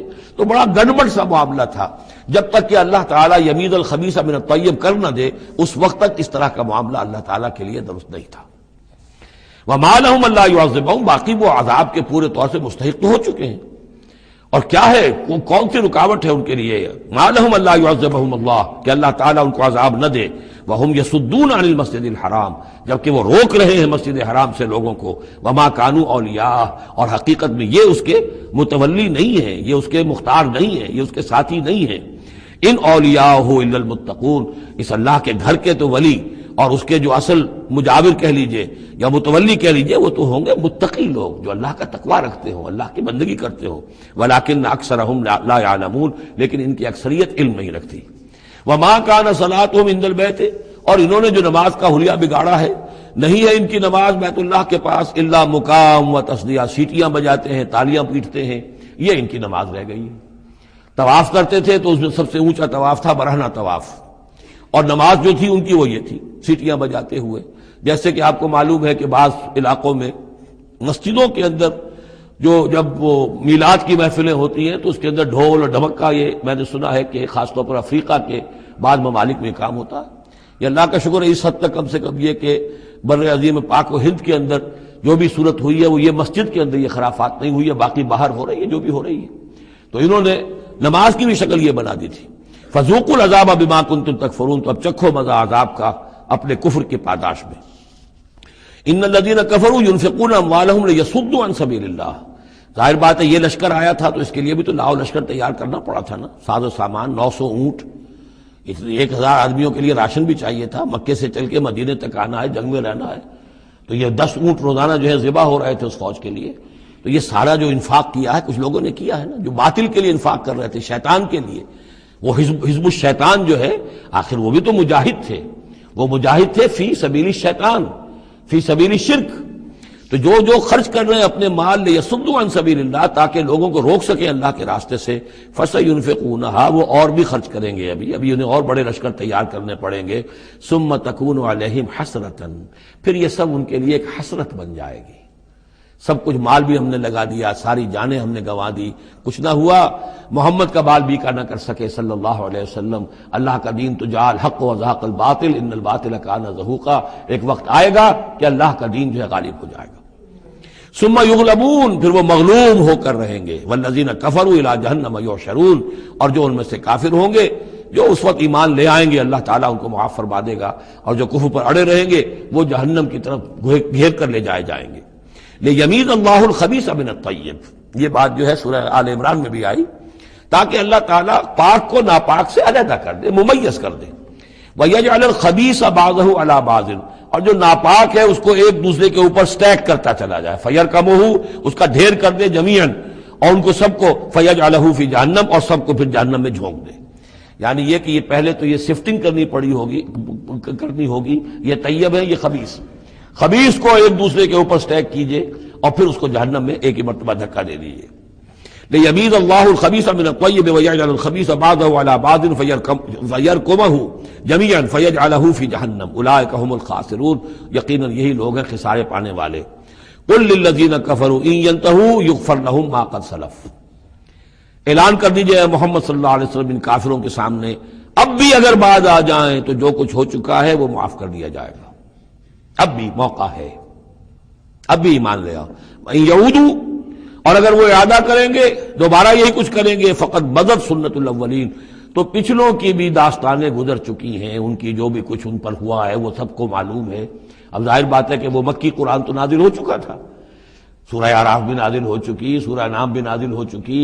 جو کچھ ہوا ہے قوم ہود کے ساتھ، قوم صالح کے ساتھ، قوم شعیب کے ساتھ، اس ساری داستانیں تو تھی. فقط مضت سنت الاولین، اگلوں کا جو طریقہ اور راستہ تھا وہ تو گزر چکا ہے، وہ سب کے سامنے آ چکا ہے.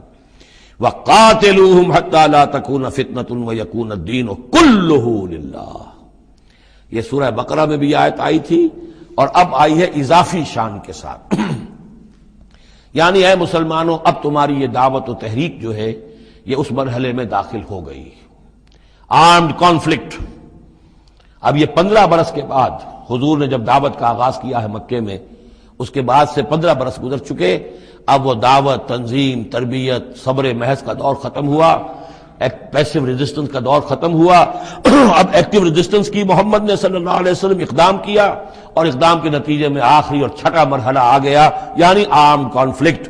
اب تلوار سے ٹکرا چکی. اب تمہاری تلواریں نیام میں نہیں جائیں گی جب تک کام مکمل نہ ہو جائے. اور کام کی تکمیل کیا ہے؟ فتنہ بالکل ختم ہو جائے. وَقَاتِلُوهُمْ حَتَّى لَا تَكُونَ فِتْنَةٌ. فتنہ وہ کیفیت ہے کہ جس میں ایمان پر قائم رہنا، ایمان پر عمل کرنا مشکل ہو جائے. جب باطل کا غلبہ ہے تو ایک بندہ مومن کے لیے ایمان پر پوری طریقے سے کاربند ہونا مشکل ہے. لہذا اس صورتحال کو ختم کرو، یعنی اب دین کا غلبہ ہو جائے. حَتَّى لَا تَكُونَ فِتْنَةٌ وَيَكُونَ الدِّينُ كُلُّهُ لِلَّهِ. دین بھی جزوی نہیں، کل کا کل دین اللہ ہی کے تابع آ جائے. فَإِنِ انْتَهَوْا فَإِنَّ اللَّهَ بِمَا يَعْمَلُونَ بَصِيرٌ. پھر اگر وہ باز آ جائے تو جو کچھ وہ کر رہے ہیں اللہ اسے دیکھ رہا ہے.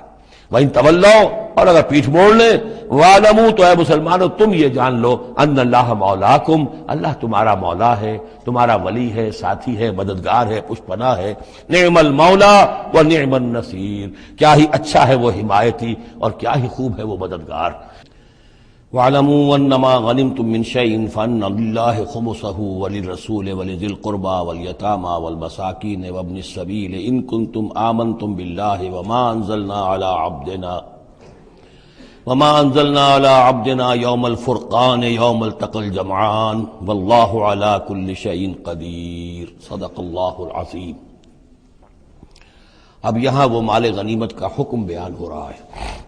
وَاعْلَمُوا، جان لو، انما غنمتم من شیء، جو بھی غنیمت تمہیں حاصل ہوئی ہے، فَأَنَّ لِلَّهِ خُمُسَهُ، تو اس کا خمس، 5واں حصہ تو اللہ کے لیے ہے، وَلِلرَّسُولِ، اور رسول کے لیے ہے، وَلِذِي الْقُرْبَىٰ، اور رسول کے قرابت داروں کے لیے ہے. یہ بات سمجھ لیجئے یہاں اچھی طرح کہ در حقیقت حضور صلی اللہ علیہ وسلم کا جو معاش کا معاملہ تھا، جب تک آپ مکے میں تھے، حضرت خدیجہ الکبریٰ رضی اللہ تعالی عنہا کی دولت جو ہے اس سے آپ کا کام چل رہا تھا، جو بھی بچا کچا ان کا سرمایہ تھا.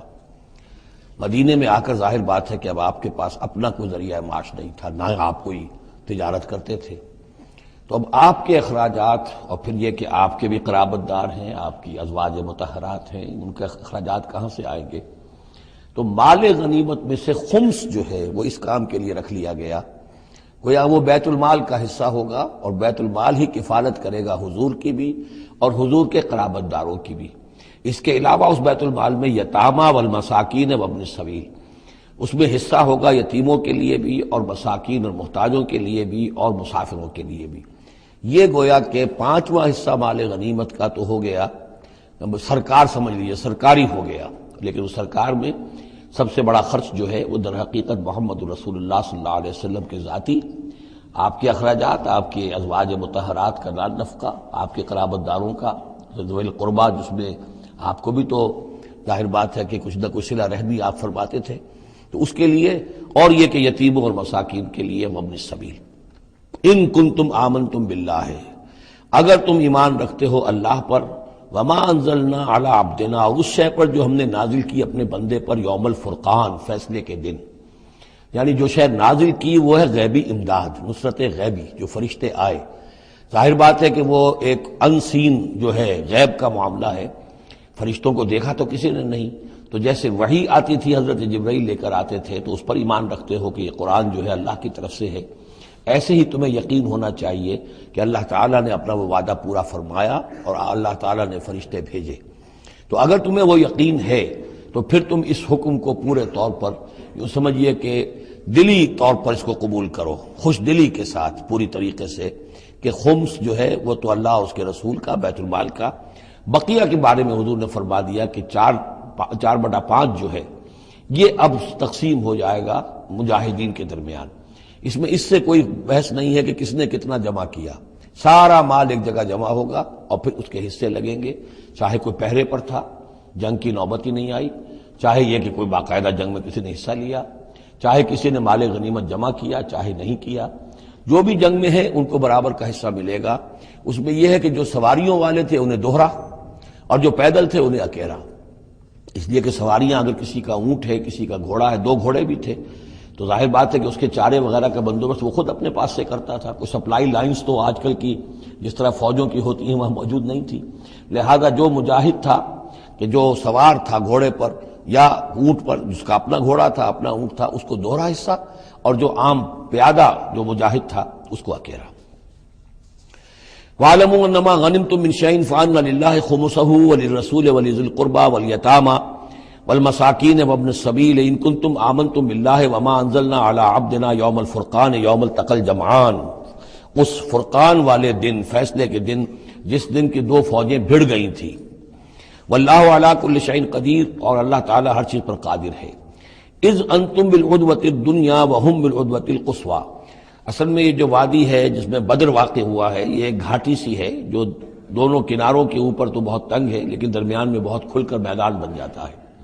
اس کا ایک سرا جو ہے وہ شمال کی طرف نکل جاتا ہے اور وہ جا رہا ہے شام کی طرف، ایک سرا جنوب کی طرف ہے اور وہ جاتا ہے مکے کی طرف، ایک مشرق کی طرف آتا ہے کہ جو مدینے کی طرف آ رہا ہے، اور اکثر و بیشتر جو پہلے حاجی جاتے تھے وہ اسی راستے پر تھے، یہی راستہ تھا۔ اب تو جو نیا طریق الہجرہ بڑی اعلیٰ سڑک بن گئی ہے تو لوگوں کو ان مقامات سے گزرنے کا موقع نہیں ملتا، ورنہ بدر سے ہو کر ہی راستہ گزرتا تھا۔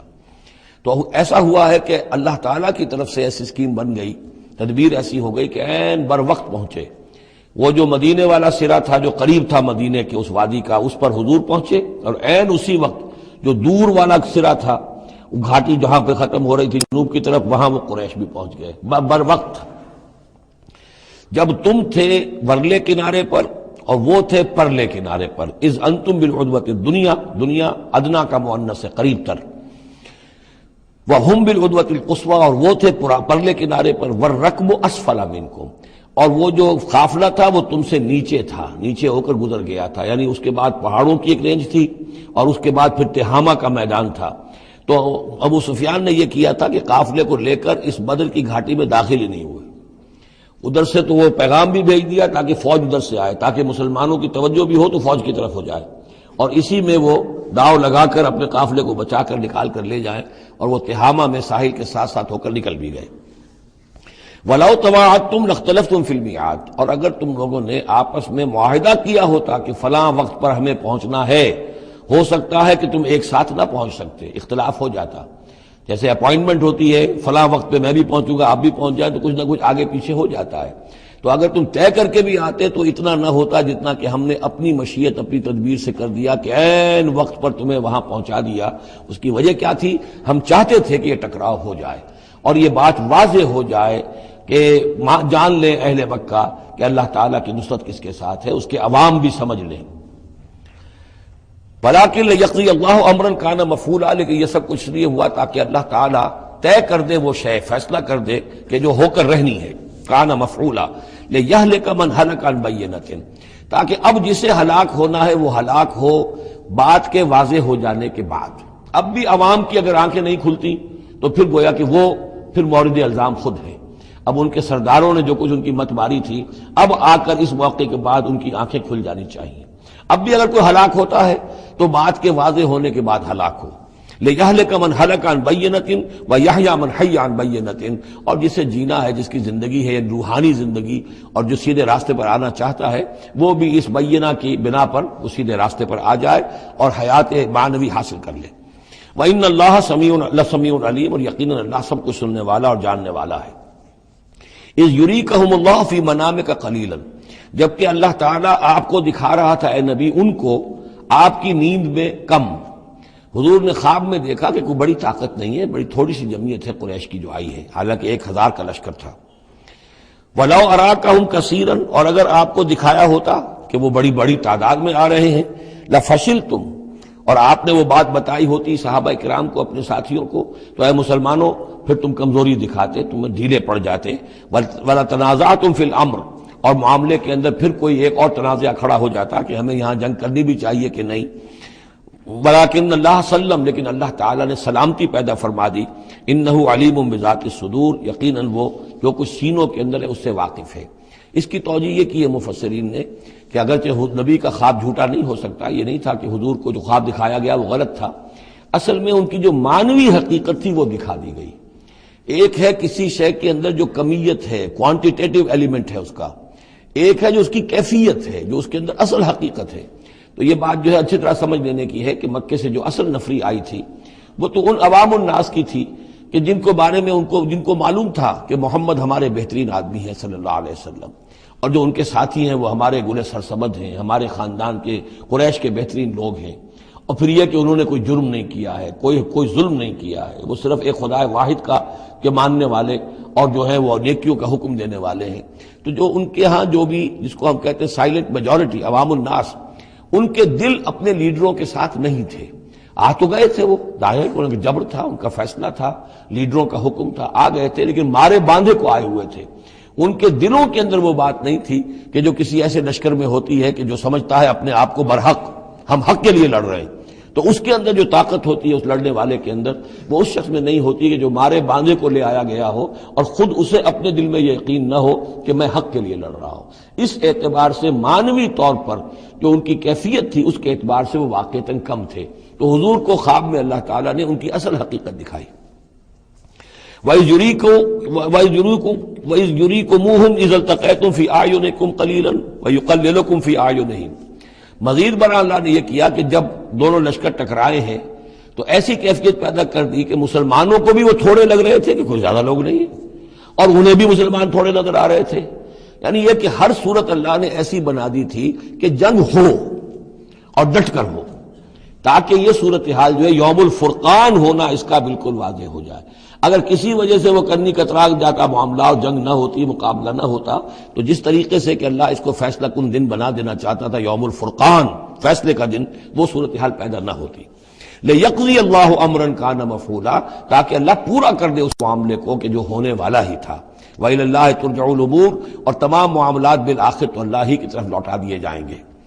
یا ایھا الذین آمنوا اذا لقیتم فئۃ فاثبتوا، اے اہل ایمان جب بھی اب تمہارا، اب چونکہ دور شروع ہو گیا ہے، اب تمہاری جد و جہد جو ہے وہ آخری مرحلے میں داخل ہو چکی ہے، مسلح تصادم کا آغاز ہو چکا ہے، اور یہ تو ابھی پہلی جنگ ہے، ابھی جنگیں اور آنی ہیں، اگلے ہی سال غزوہ احد ہو گیا۔ جب بھی تمہارا مقابلہ ہو کسی فوج سے فاثبتوا، پہلا حکم تو یہ ہے کہ پھر ثابت قدم رہو، قدم جمائے رکھو۔ دوسرا حکم وَاذْكُرُوا اللَّهَ كَثِيرًا، اور اللہ کا ذکر کرو کثرت کے ساتھ، لعلکم تفلحون، تاکہ تم فلاح پاؤ۔ تمہاری جو طاقت ہے وہ اللہ تعالیٰ کے بھروسے پر ہے۔ وَاصْبِرْ وَمَا صَبْرُكَ إِلَّا بِاللَّهِ، ایک بندہ مومن کا صبر جو ہے وہ اللہ کے بھروسے پر ہے، لہذا اللہ یاد رہے گا، اللہ کے ساتھ قلبی تعلق، روحانی تعلق استوار ہوگا تو تم ثابت قدم رہو گے، اور اگر اللہ کے ساتھ رشتہ ٹوٹ گیا، قلبی رشتہ، روحانی رشتہ، تو پھر تمہارے اندر جان نہیں ہوگی۔ اور تیسرا حکم لعلکم تفلحون، تاکہ تم مراد پاؤ، اور تیسرا حکم اطیعوا اللہ ورسولہ، اور دیکھو تیسرا حکم یہ ہے کہ جو ڈسپلن ہے اس کی پابندی کرو، حکم مانو اللہ کا اور اس کے رسول کا۔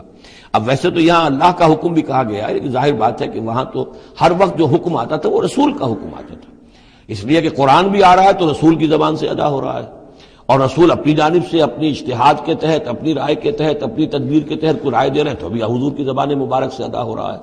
تو ویسے کہنے کو یہ اللہ اور اس کے رسول کی اطاعت کرو، لیکن عملاً وہ رسول اطاعت بن جاتی ہے. میں مصطفیٰ برساں خیش را کے دی ہما اوست واطیعوا اللہ و رسولہ ولا تنازعوا، اور دیکھو آپس میں جھگڑو نہیں. یہی وہ الفاظ آئے ہیں جو سورہ آل عمران میں ہم پڑھ چکے ہیں. وَلَقَدْ صَدَقَكُمُ اللَّهُ وَعْدَهُ إِذْ تَحُسُّونَهُمْ بِإِذْنِهِ حَتَّىٰ إِذَا فَشِلْتُمْ وَتَنَازَعْتُمْ فِي الْأَمْرِ وَعَصَيْتُمْ مِن بَعْدِ مَا أَرَاكُم مَّا تُحِبُّونَ. اب یہ 1 سال بعد ہونے والا ہے. یہ 1 سال پہلے ان سے کہا جا رہا ہے نظم کی پابندی کرو، اطاعت رسول پر کاربند رہو، ولا تنازعوا، اختلاف نہ کرو، جھگڑا نہ ڈالو، فتفشلوا، تو تم ڈھیلے پڑ جاؤ گے، وتذهب ريحكم، اور تمہاری ہوا اکھڑ جائے گی، واصبروا، اور ثابت قدم رہو، ان اللہ مع الصابرین، یقیناً اللہ تعالیٰ صابروں کے ساتھ ہے. اللہ کی نصرت، تائید اہل صبر کے ساتھ ہے.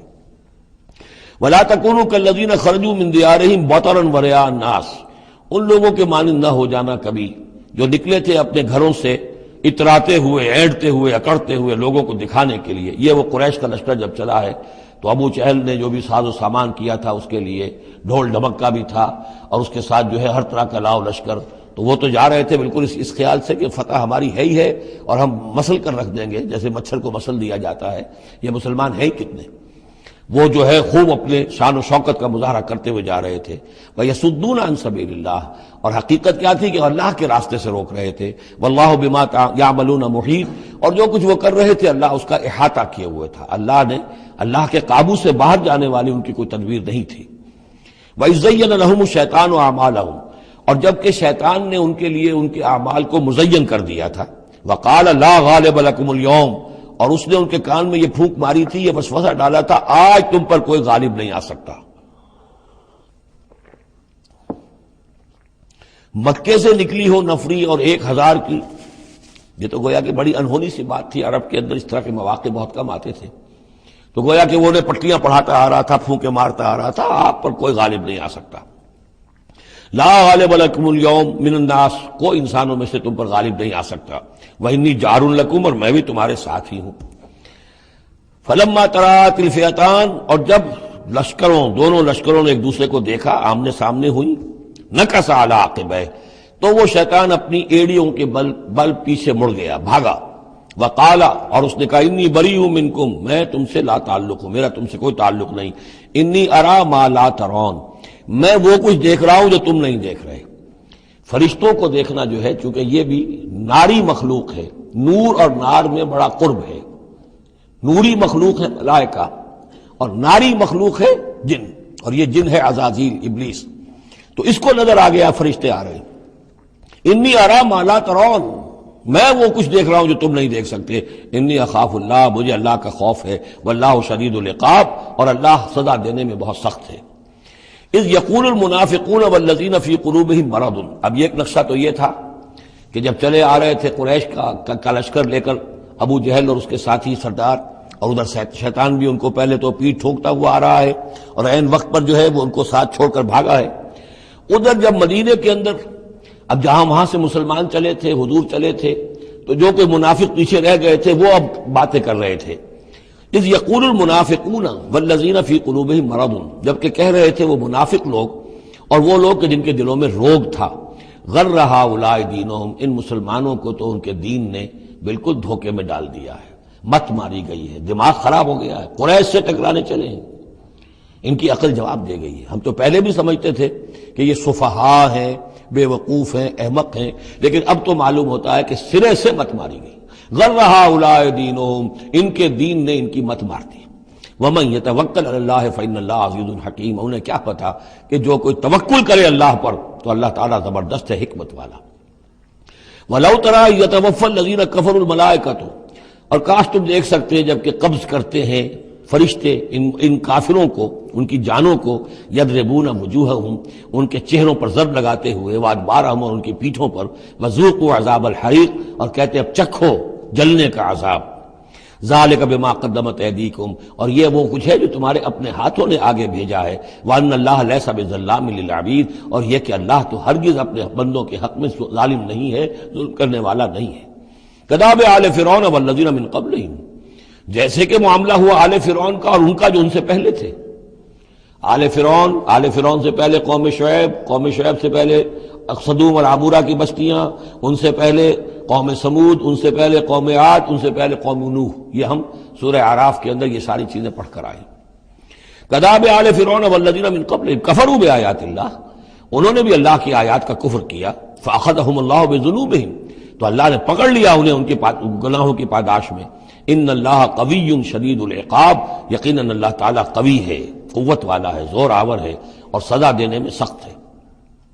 ذالک بأن اللہ لم یکن مغیرا نعمۃ انعمها علی قوم حتی یغیروا ما بانفسہم، یہ اس لیے ہے کہ اللہ تعالیٰ کا یہ طریقہ نہیں ہے کہ کوئی نعمت جو اس نے کسی قوم کو دی ہو اس میں تغیر کر دے جب تک کہ وہ قوم اپنے اندر کی کیفیت کو متغیر نہ کر دے.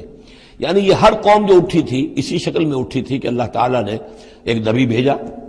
جیسے کہ قوم ہود ختم ہوئی تو حضرت ہود اور ان کے ساتھیوں کے ذریعے سے ایک نئی قوم وجود میں آئی جو آگے چل کر سمود کہلائی. تو یہ لوگ کون تھے؟ یہ لوگ تھے جن کو اللہ نے نعمت دی تھی، انعام دیا تھا، احسان کیا تھا، ایمان انہیں ملا تھا.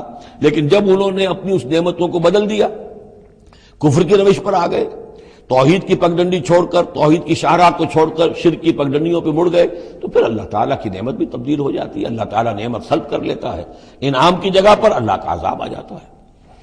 ذالک بأن اللہ لم یکن مغیرا نعمۃ انعمها علی قوم حتی یغیروا ما بانفسہم. یہی ہے جو مضمون آگے بھی آئے گا سورہ رعد میں بھی، اور اس کو پھر یہ کہ اردو میں بھی ایک شعر میں لوگوں نے پیش کیا ہے کہ خدا نے آج تک اس قوم کی حالت نہیں بدلی، نہ ہو جس کو خیال آپ اپنی حالت کے بدلنے کا. قوموں کے اپنے اندر کے حالات بدلتے ہیں تو پھر تقدیر بدلتی ہے. صرف خواہش سے، وشفل تھنکنگ سے، امانی سے کوئی بات نہیں ہوا کرتی. اور قوم ظاہر بات ہے کہ افراد پر مشتمل ہوتی ہے.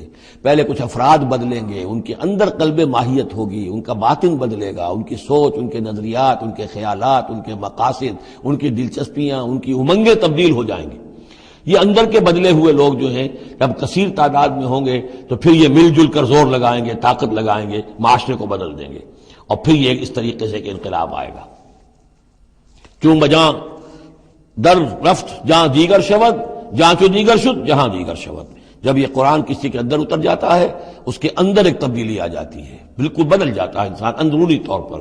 اور یہ اندرونی تبدیلی ہے جو عالمی انقلاب تک ممتد ہو سکتی ہے. واللہ سبحان اللہ سمیع علیم، اللہ سب کچھ سننے والا جاننے والا ہے. کذاب آل فرعون، جیسے کہ دستور تھا یا ہوا معاملہ آل فرعون کا، والذین من قبلہم، اور جو ان سے پہلے تھے. کذبوا بآیات ربہم، انہوں نے اپنے رب کی آیات کو جھٹلایا. فاہلکناہم بذنوبہم، تو ہم نے ان کو ہلاک کر دیا ان کے گناہوں کی پاداش میں. واغرقنا آل فرعون، اور آل فرعون کو ہم نے غرق کر دیا. وکل کانوا ظالمین، اور یہ سب کے سب ظالم تھے. ان شر الدواب عند اللہ الذین کفروا فهم لا یؤمنون، بدترین چوپائے اللہ کے نزدیک یہی لوگ ہیں اللہ کے نزدیک جو کفر کرتے ہیں اور وہ ایمان نہیں لاتے. یعنی وہی جو آیت ہم پڑھ چکے سورہ اعراف میں کہ یہ لوگ انسان نظر آتے ہیں، حقیقت میں انسان نہیں ہیں. لہم قلوب لا یفقہون بہا ولہم اعین لا یبصرون بہا ولہم آذان لا یسمعون بہا اولئک کالانعام بل ہم اضل.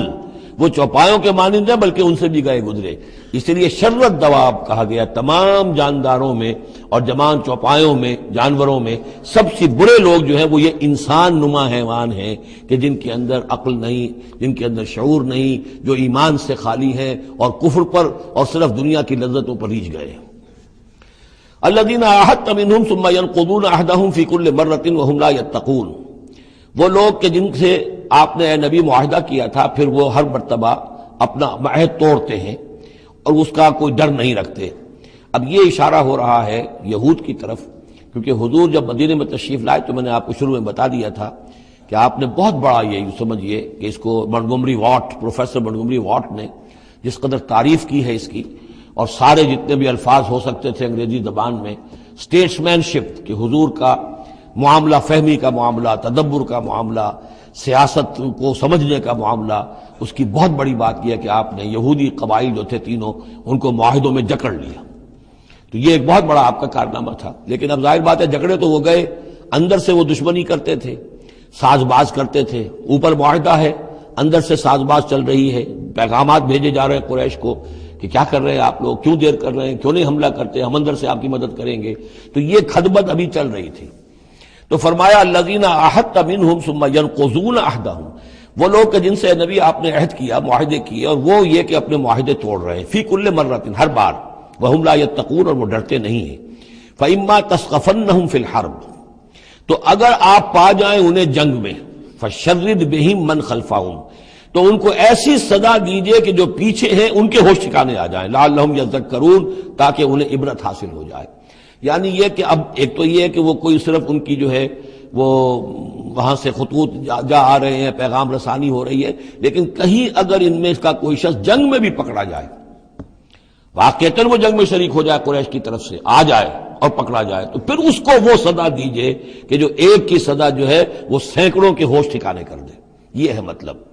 وَإِمَّا تَثْقَفَنَّهُمْ فِي الْحَرْبِ فَشَرِّدْ بِهِمْ، ایسی سزا ان کو دیجئے من خلفہم، کے جو ان سے پیچھے ہیں ان کے بھی ہوش ٹھکانے ہو جائیں، لعلہم یذکرون، شاید کہ پھر وہ نصیحت پکڑ لیں۔ وَإِمَّا تَخَافَنَّ مِنْ قَوْمٍ خِيَانَةً، اور اگر آپ کسی کو قومی سطح پر اندیشہ ہو جائے آپ کو کسی سے کہ وہ خیانت پر اتر آئی ہے، یعنی ایک ہے انڈیویجول ایکٹس، بنو قریظہ کا کوئی شخص ہے جو کام کر رہا ہے، بنو قریظہ کا سردار کہے گا صاحب مجھے کیا معلوم، یہ ایک شخص کا انڈیویجول معاملہ ہے، اس نے کوئی خط لکھ دیا ہوگا قریش کو یا کوئی سلسلہ جرمانی کیا ہوگا، لیکن یہ ہمارا اجتماعی معاملہ نہیں ہے، ہم معاہدے کے پابند ہیں۔ بنو قینقاع کا کوئی شخص اس نے کر دیا، تو اس کے لیے تو پہلا حکم آ گیا، وہ کہیں اگر مل جائے، جنگ میں مل جائے، کیونکہ ویسے تو اسے ہاتھ نہیں لگا سکتے، معاہدہ ہے ان کے ساتھ، تو معاہدہ ہے، اس کو کیا سزا دیں گے، لیکن یہ کہ جنگ میں کہیں آ جائے، اتنی جرأت کر جائے، تو پھر اس کو وہ سزا دیجیے گا کہ جو پیچھے بیٹھے ہوئے ہیں، جو ڈورے ہلا رہے ہیں، تارے ہلا رہے ہیں، ان کو بھی ہوش ٹھکانے آ جائے۔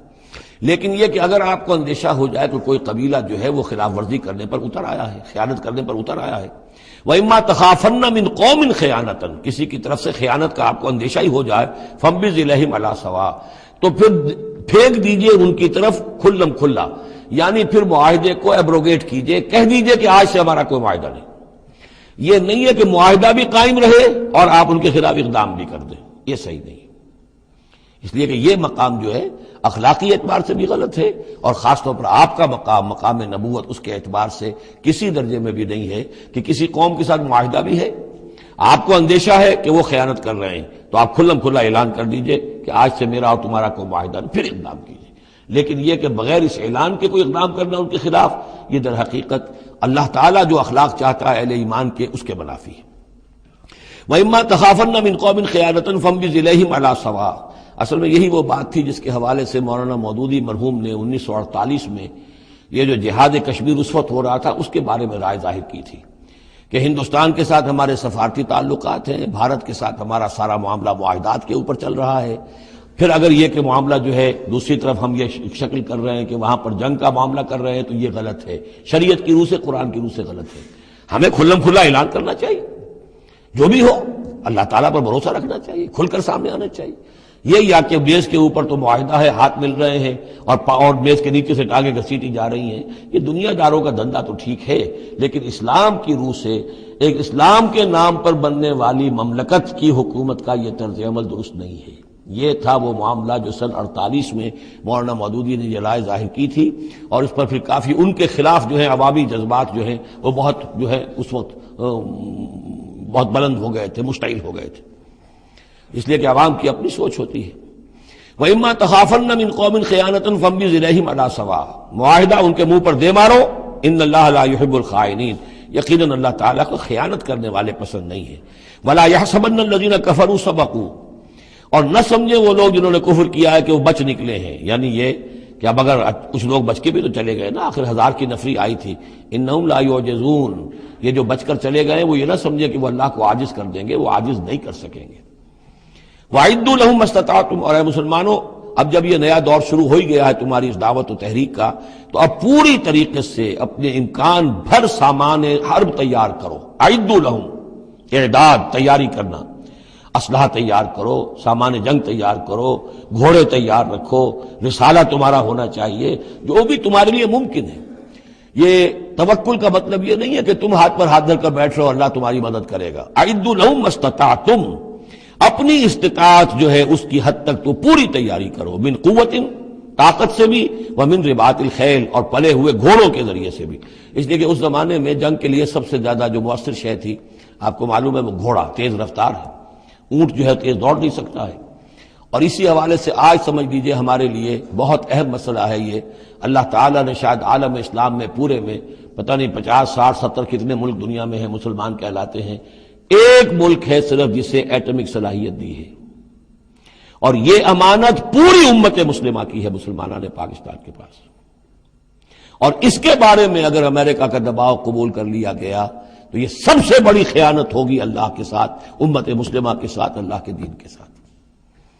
وہ اسرائیل لے کر بیٹھا ہوا ہے ایٹم بم کے، اس کے پاس انبار لگے ہوئے، لیکن یہ ہے کہ ساری پالیسی جو چل رہی ہے وہ یہ کسی طریقے سے پاکستان کا.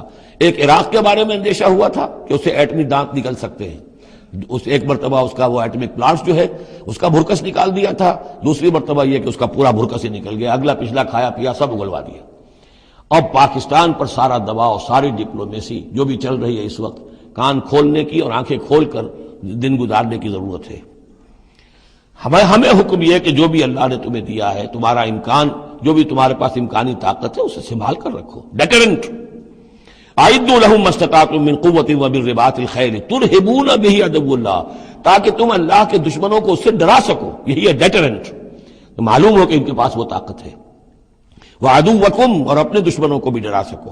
وآخرین من دونہم، ایک تو ہے اللہ کے دشمن اور تمہارے دشمن ایک اور بھی ہیں جو ان کے سوا ہیں، ان کے پرے ہیں، انہیں تم نہیں جانتے. لا تعلمونہم اللہ یعلمہم، اللہ انہیں جانتا ہے، یعنی وہ مارے آستین منافقین ہیں، یہ تمہاری اپنی آستینوں کے اندر بیٹھے ہوئے ہیں، تمہیں پتہ بھی نہیں ہے کہ وہ لوگ بھی در حقیقت ففتھ کالمسٹ عنصر ہے کہ جو در حقیقت تمہاری تباہی چاہتا ہے، بربادی چاہتا ہے.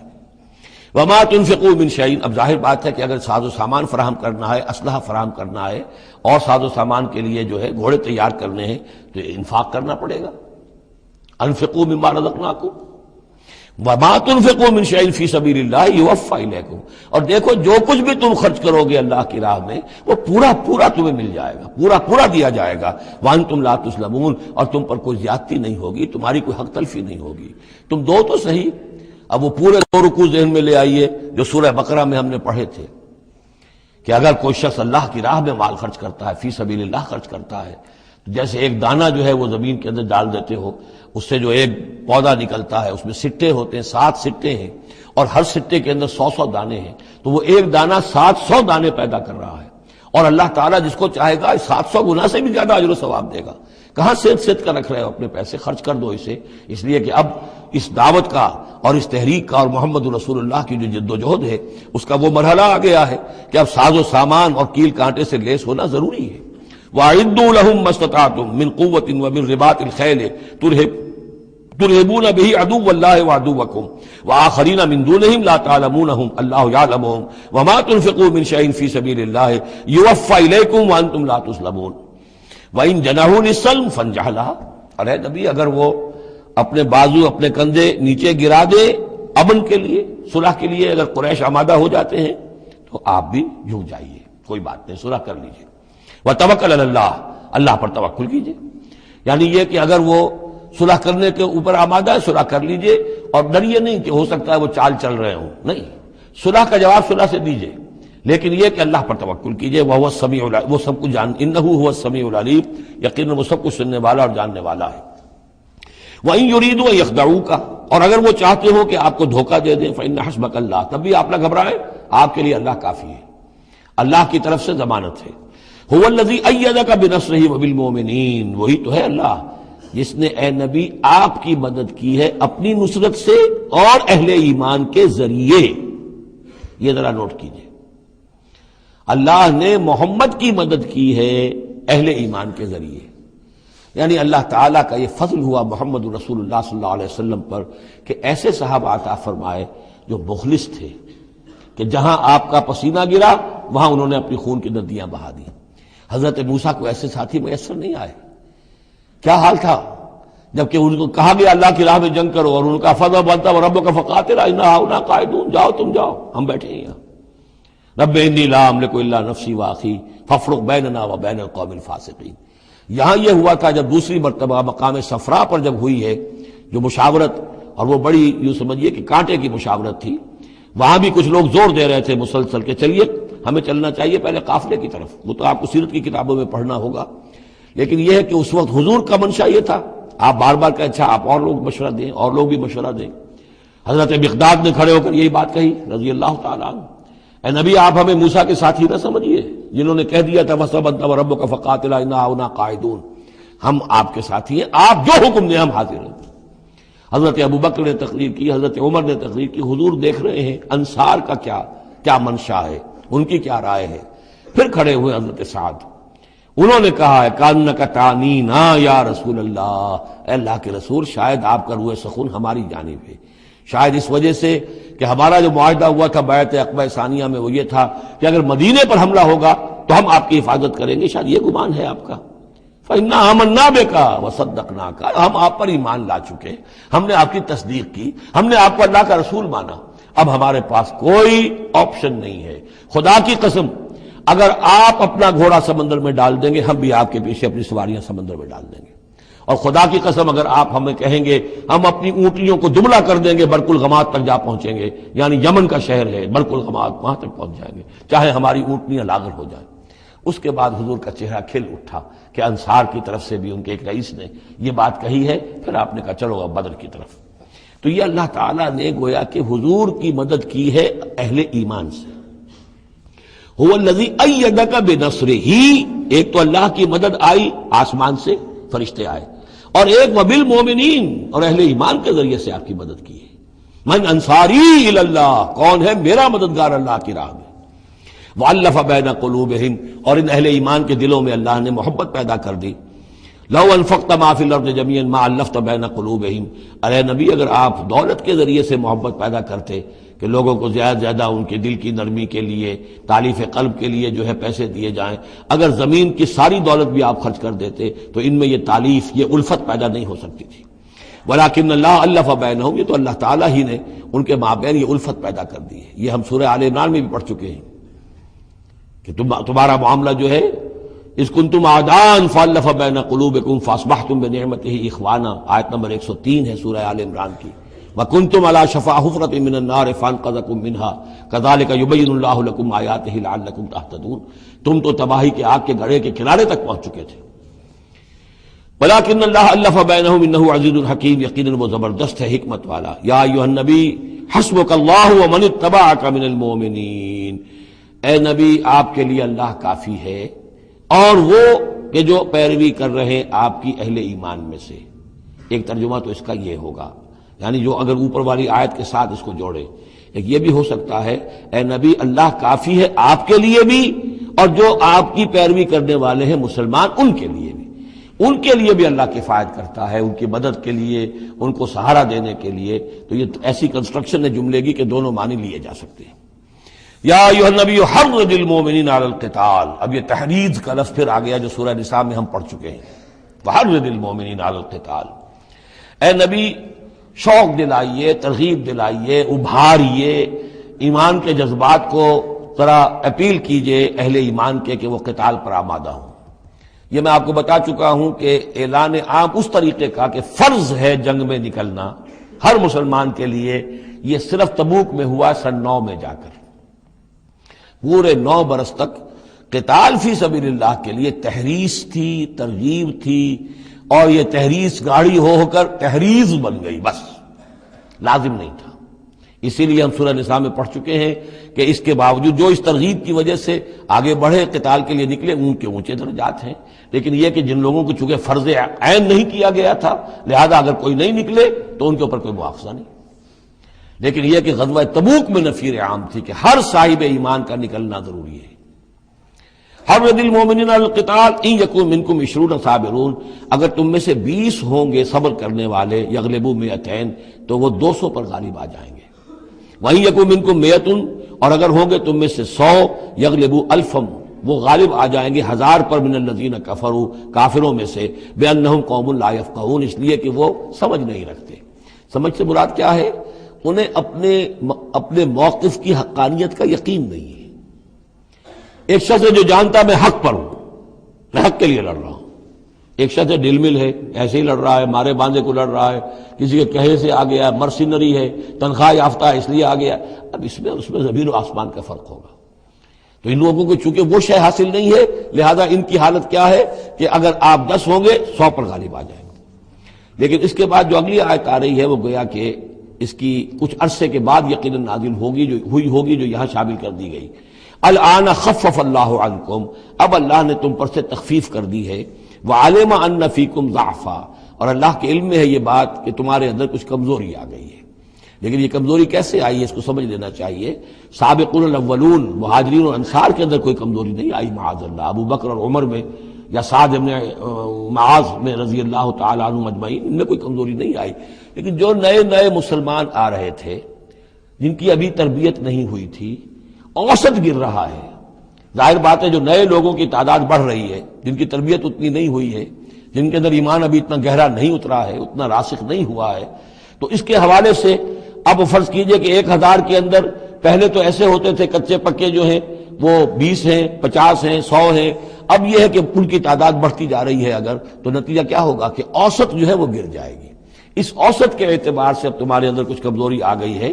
فَإِن يَكُن مِّنكُم مِّئَةٌ صَابِرَةٌ يَغْلِبُوا مِئَتَيْنِ، اب بھی یہ ہے کہ اگر تمہارے اندر 100 ہوں گے کہ جو صبر کرنے والے ہوں گے وہ 200 پر غالب آ جائیں گے۔ وَإِن يَكُن مِّنكُمْ أَلْفٌ، اور اگر تم میں سے 1000 ہوں گے يَغْلِبُوا أَلْفَيْنِ بِإِذْنِ اللَّهِ، تو وہ 2000 پر غالب آ جائیں گے اللہ کے اذن سے۔ وَاللَّهُ مَعَ الصَّابِرِينَ، اور یقیناً اللہ صبر کرنے والوں کے ساتھ ہے۔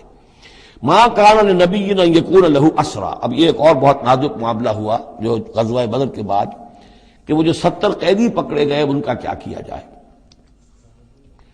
جو قریش کے 70 قیدی، اب اس کی ایک شکل تو یہ تھی، مشاورت کی حضور نے، حضرت ابو بکر کی ایک رائے تھی، حضور کی اپنی رائے بھی وہی تھی، اس لیے کہ جو مزاج حضور کا تھا، آپ شفیق، نرم، رؤوف، رقیق القلب، یہی معاملہ حضرت ابو بکر کا تھا۔ حضرت عمر تھے سخت، اشدہم فی امر اللہ عمر، حضرت عمر کی یہ رائے تھی کہ ان سب کو قتل کر دینا چاہیے، اگر ہم نے فدیہ لے کر یا قوم معاف کر دیا، ویسے ہی چھوڑ دیا، یہ پھر دوبارہ آئیں گے، کفر کو تقویت حاصل ہوگی۔ تو اس کو تو جب تک کہ کفر کی کمر ٹوٹ نہ جائے، یہ سانپ جو ہے جب تک کہ پوری طرح کچلا نہ جائے، اس وقت تک جو ہے ہمیں کوئی نرمی نہیں کرنی چاہیے، بلکہ وہ اس حد تک تھے کہ ہم میں سے یہ جو قیدی آئے ہیں جو ان کے قریب ترین عزیز ہوں، بس مہاجرین کے اندر وہ لوگ موجود تھے، قریش کے جو لوگ پکڑے گئے ہیں، تو مہاجر جو تھے یہاں صحابہ کرام وہ بھی تو قرشی تھے، تو اپنے قریب ترین عزیزوں کو اپنے ہاتھ سے قتل کریں، یہ حضرت عمر کی رائے تھی۔ حضور صلی اللہ علیہ وسلم کی رائے اور حضرت ابو بکر کی رائے بھی یہ تھی کہ نہیں، نرمی کی جائے، فدیہ لے کر چھوڑ دیا جائے۔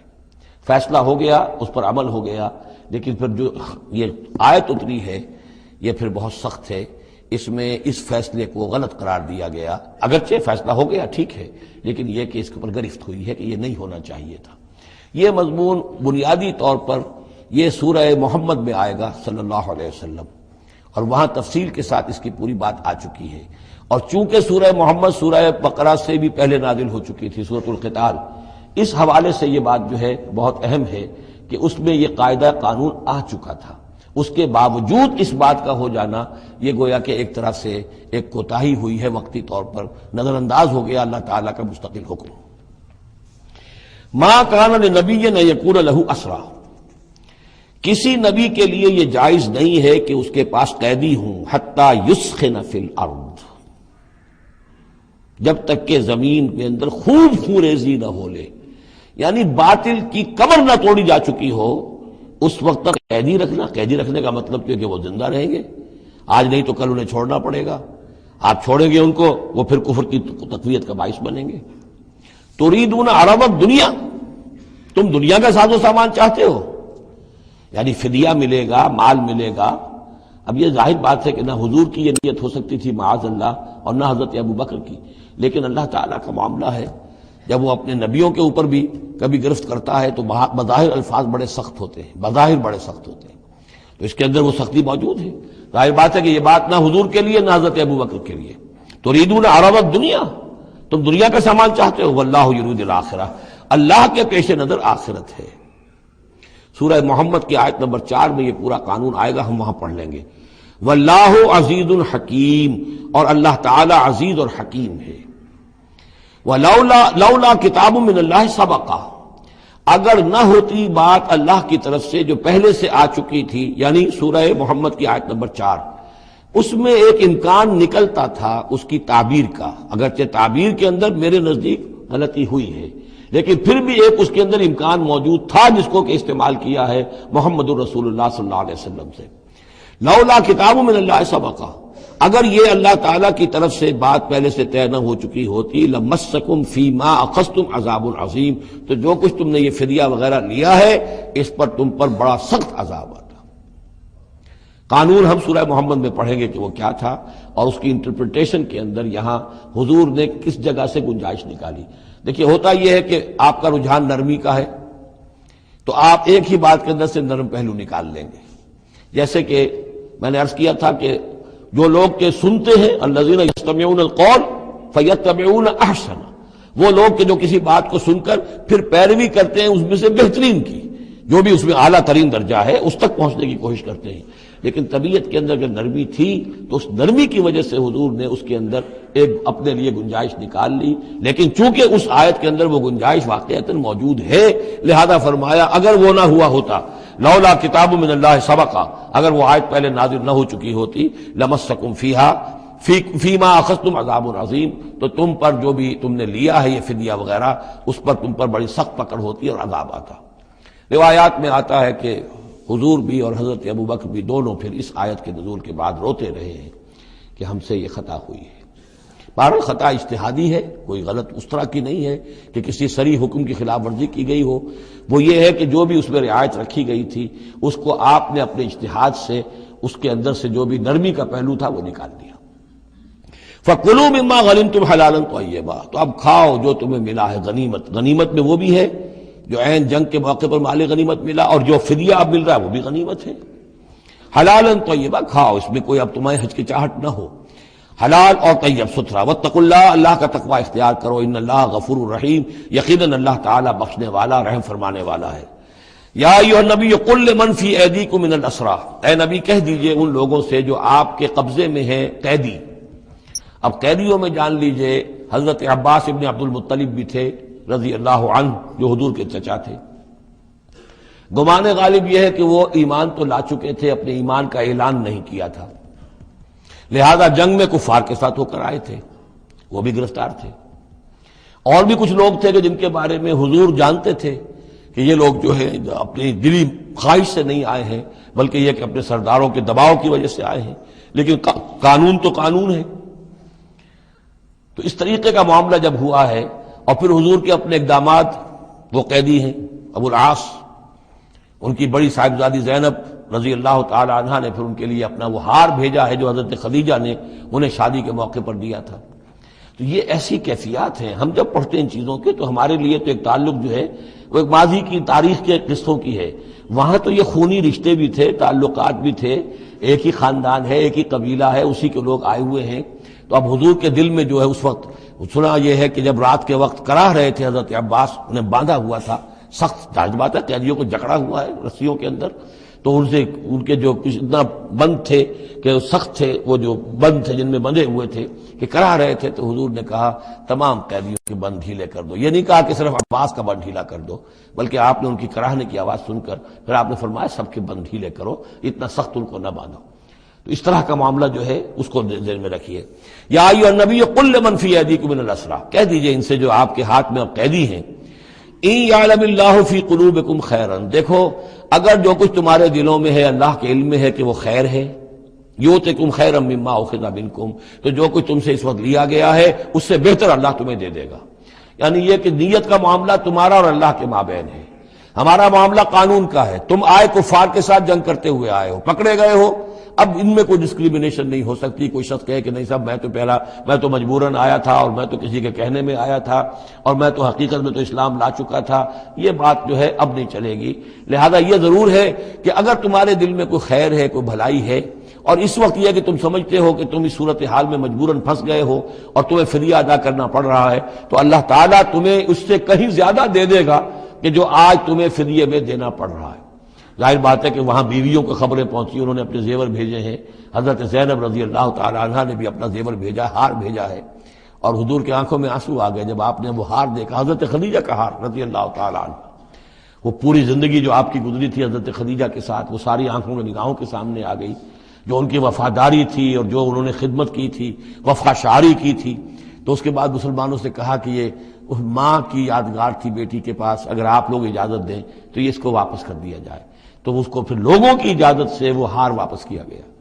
تو یہ سارے جو جذباتی معاملات تھے ان کو اچھے سے سمجھیے کہ ہم پڑھتے ہوئے ان چیزوں کو سمجھتے ہیں کہ جیسے ایک بس تاریخ کا ایک واقعہ ہے، اس کے ساتھ جو احساسات، جذبات، جو اس کے ساتھ اور فوری جو اس وقت کی کیفیات تھی، اس کا ہمارے لیے اکثر و بیشتر تو ممکن ہی نہیں کہ تصور کر سکیں۔ یا ایھا النبی قل لمن فی ایدیکم من الاسریٰ، اے نبی کہہ دیجئے ان لوگوں سے جو آپ لوگوں کے قبضے میں ہیں اس وقت ان قیدیوں میں سے، ان یعلم اللہ فی قلوبکم خیرا، اگر اللہ کے علم میں ہے کہ تمہارے دل میں خیر ہے، یؤتکم خیرا مما اخذ منکم، تو جو کچھ تم سے لیا گیا ہے اللہ اس سے بہتر تمہیں دے دے گا، ویغفر لکم، اور تمہیں بخش دے گا، واللہ غفور الرحیم، اور اللہ غفور الرحیم ہے۔ وَإِن يُرِيدُوا خِيَانَتَكَ، اور اگر یہ آپ سے خیانت کرنا چاہیں، جھوٹ بول رہے ہوں، جھوٹی قسمیں کھا رہے ہوں کہ ہمارے ساتھ تو معاملہ یوں ہو گیا تھا اور ایسے آ گئے تھے، فقد خان اللہ من قبل، تو پھر یہ پہلے اللہ سے بھی خیانتیں کرتے رہے ہیں، فامکنا منکم منہم فامکنا منکم، اللہ تعالیٰ نے ان کو پکڑوا دیا، واللہ علیم الحکیم، اللہ حکیم اور علیم ہے۔ اب یہ یوں سمجھیے کہ کنکلوڈنگ آیات ہے سورہ مبارکہ کی، ان الذین آمنوا وہاجروا وجاہدوا باموالہم وانفسہم فی سبیل اللہ والذین آووا ونصروا اولئک بعضهم اولیاء بعض، یقیناً وہ لوگ جو ایمان لائے اور جنہوں نے ہجرت کی اور جہاد کیا اپنے اموالوں اور جانوں کے ساتھ اللہ کی راہ میں، اور وہ لوگ جنہوں نے انہیں پناہ دی اور ان کی مدد کی، اولئک بعضهم اولیاء بعض، یہ وہ لوگ ہیں کہ جو ایک دوسرے کے ساتھی ہیں، رفیق ہیں۔ یہ آپ نے بات سمجھ لی۔ اس وقت تک مسلمان معاشرہ جو ہے یہ دو حصوں میں علیحدہ علیحدہ منقسم تھا، مہاجرین، انصار۔ اگرچہ مہاجرین اور انصار کو بھائی بھائی بنایا جا چکا تھا، لیکن ظاہر بات ہے کہ صرف اس طرح کے تعلق سے وہ پورا جو قبائلی نظام جو ہے وہ ایک دم تو تلپٹ نہیں ہو جاتا۔ تو اس وقت تک جو صورتحال بھی یہ ہے کہ جو پہلے جو 8 مہمیں حضور نے بھیجی ہیں اس میں کسی انصاری کو شریک نہیں کیا، وہ ایکسکلوسیولی مہاجر فینومینن تھا۔ جنگ بدر میں پہلی مرتبہ جو ہے انصار شریک ہوئے ہیں، ورنہ پہلے صرف مہاجرین تھے۔ لہذا وہ پہلی آیت جو ہے ان الذین آمنوا، وہ لوگ جو ایمان لائے، وہاجروا، انہوں نے مکے سے ہجرت کی، مدینے آ گئے، جاہدوا باموالہم وانفسہم فی سبیل اللہ، اور انصار مدینہ تو اب جہاد میں شریک ہوئے ہیں، یہ 1.5 سال سے اس جہاد میں پہلے سے چلے آ رہے ہیں کہ پوری 8 مہمیں جو پہلے کی ہیں وہ ایکسکلوسیو جو ہیں وہ صرف مہاجرین نے کی ہیں۔ وجاہدوا باموالہم وانفسہم فی سبیل اللہ، یہ ایک طبقہ ہو گیا، ایک جماعت ہو گئی۔ والذین آووا، اور انصار کی شان کیا ہے؟ انہوں نے انہیں جگہ دی، پناہ دی، اپنے گھر تقسیم کر دیے، اپنی دکانیں تقسیم کر دی، اور اس طریقے سے مسلمانوں کے لیے اپنے دلوں میں بھی اور اپنے گھروں میں بھی پوری جگہ پیدا کی۔ اولئک بعضهم اولیاء بعض، انہوں نے مدد بھی کی، یہ سب ایک دوسرے کے ساتھی ہیں۔ والذین آمنوا ولم یہاجروا، اور وہ لوگ کہ جو ایمان لائے لیکن ہجرت نہیں کی، ما لکم من ولایتہم من شیء، تمہارا ان کے ساتھ اب کوئی تعلق نہیں۔ آگے چل کر سورہ نساء میں جو بعد میں نازل ہوئی ہیں، پڑھ چکے ہم پہلے، ان میں تو یہ ہے کہ وہ کافر اور منافق قرار دیا گیا، ان کے ساتھ وہی سلوک کرو جو کافروں کے ساتھ ہے، انہیں پکڑو اور قتل کرو، الا یہ کہ کسی ایسی قبیلے سے ہوں جن کے ساتھ تمہارا معاہدہ ہو، وہ پورا قانون وہاں آ گیا ہے۔ لیکن یہاں بھی پہلی بات بتا دی گئی، اب کوئی ولایت باہمی تمہاری ان کے ساتھ نہیں ہے۔ یعنی فرض کیجئے کوئی شخص کہتا ہے میں تو ایمان لا چکا تھا، مجبوراً آئے تھے لیکن ہجرت کیوں نہیں کی؟ جب ہجرت نہیں کی تو اب تمہارا شمار ہوگا انہی لوگوں کے ساتھ جن کے ساتھ تم جنگ کر کے آئے ہو۔ تم یہ نہیں کہہ سکتے کہ میرا تعلق جو ہے اہل ایمان سے شمار کیا جانا چاہیے۔ والذین آمنوا ولم یہاجروا ما لکم من ولایتہم من شیء، تو کوئی تمہاری ان سے رفاقت نہیں ہے، کوئی تعلق نہیں ہے، کوئی عہد نہیں ہے، کوئی قول و قرار نہیں ہے۔ یہ آیت بھی معلوم ہوتا ہے کہ انہی جو اسیر تھے غزوہ بدر کے، انہی کی طرف اصل میں روح سخن ہے۔ حتیٰ یہاجروا، جب تک کہ وہ ہجرت نہ کریں، ہاں واپس جائیں، فدیہ دے کر جائیں، پھر ہجرت کر کے آ جائیں تو ٹھیک ہے، پھر وہ مسلمانوں میں سے ہوں گے، تمہارے بھائی ہوں گے، تمہارے حمایتی ہوں گے اور تم ان کے حمایت کرو گے۔ وَإِنِ اسْتَنصَرُوكُمْ فِي الدِّينِ، اور وہ لوگ کہ جو ایمان تو لائے لیکن ہجرت نہیں کی، اپنے اپنے قبیلوں میں رہے یا مکے میں رہے، اگر وہ تم سے مدد مانگے دین میں، فَعَلَيْكُمُ النَّصْرُ، تو اے مسلمانوں تم پر واجب ہے ان کی مدد کرنا، إِلَّا عَلَىٰ قَوْمٍ بَيْنَكُمْ وَبَيْنَهُمْ مِيثَاقٌ، سوائے اس کے کہ وہ کسی ایسی قوم سے تعلق رکھتے ہوں کہ جن کے اور تمہارے درمیان کوئی معاہدہ ہے۔ اگر کوئی قبیلہ ہے کہ جس کے ساتھ حضور نے معاہدہ کیا ہوا ہے صلح کا، اور وہاں کوئی مسلمان ہے اور وہ ہجرت تو کر نہیں رہا، وہاں سے وہ مدد کی درخواست کرتا ہے کہ میری مدد کی جائے، تو اس کے خلاف اس کی مدد نہیں کی جائے گی، اس لیے کہ قوم کے ساتھ معاہدہ ہے۔ واللہ بما تعملون بصیر، اور جو کچھ تم کر رہے ہو اللہ اسے دیکھ رہا ہے۔ والذین کفروا بعضهم اولیاء بعض، اور وہ لوگ جنہوں نے کفر کیا وہ ایک دوسرے کے ساتھی ہیں، ایک دوسرے کے حمایتی ہیں، ایک دوسرے کے پشت پناہ ہیں۔ عرب قبائلی معاشرے کے اندر یہ جو ولایت کا معاملہ ہوتا تھا، اس میں پھر یہ ذمہ داریاں بھی آتی تھیں۔ کسی کے اوپر تاوان پڑ گیا ہے تو جو اس کے ولی ہیں، جو اس کے حلیف ہیں، ان کو بھی تاوان میں سے حصہ بھی دینا پڑتا تھا۔ کوئی قیدی ہو گیا ہے، اسے کوئی فدیہ دینا ہے، تو جو اس کے حلیف ہیں، جب اس کے گھر والے بھی وہ فدیے کے لیے رقم جمع کریں گے تو وہ حلیف بھی اس کے اندر اپنا حصہ ڈالیں گے۔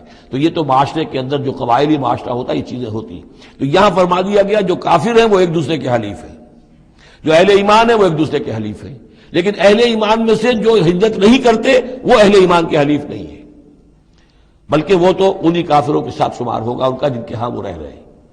البتہ یہ کہ اگر وہ مدد طلب کریں تمہیں مدد کرنی ہوگی، بشرطے کہ ان کے قبیلے سے تمہارا کوئی معاہدہ نہ ہو۔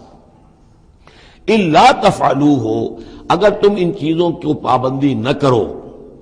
ایک مسلمان ہے، وہاں سے اس نے خط لکھ دیا ہے کہ مجھے یہاں ستایا جا رہا ہے، حالانکہ اس قبیلے سے آپ کا معاہدہ اور آپ چڑھ دوڑے اس قبیلے کے اوپر، تو یہ معاملہ نہیں چلے گا دنیا کے اندر۔ ہر چیز کا ایک قاعدہ ہے، قانون ہے، اسے وہاں سے ہجرت کرنی چاہیے، یا ہجرت نہیں کر رہا ہے تو تکلیف جھیلنی چاہیے، برداشت کرنی چاہیے۔ مسلمان مدد نہیں کر سکتے چونکہ اس کے قبیلے سے مسلمانوں کا معاہدہ ہے۔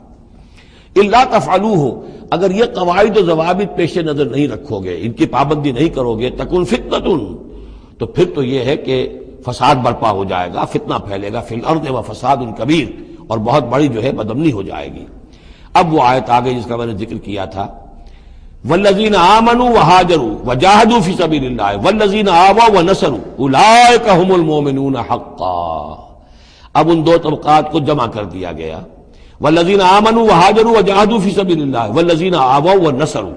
ویسے یہ کہ وہ لوگ جو ایمان لائے اور جنہوں نے ہجرت کی اور جنہوں نے جہاد کیا اللہ کی راہ میں، یعنی یہ مہاجرین، والذین آووا، اور وہ انصار مدینہ جنہوں نے انہیں پناہ دی، انہیں جگہ دی، انہیں اکوموڈیٹ کیا، والذین آووا ونصروا، اور نصرت کی، اولئک هم المؤمنون حقا لهم مغفرۃ ورزق کریم، ان کے لیے مغفرت ہے اور رزق کریم ہے۔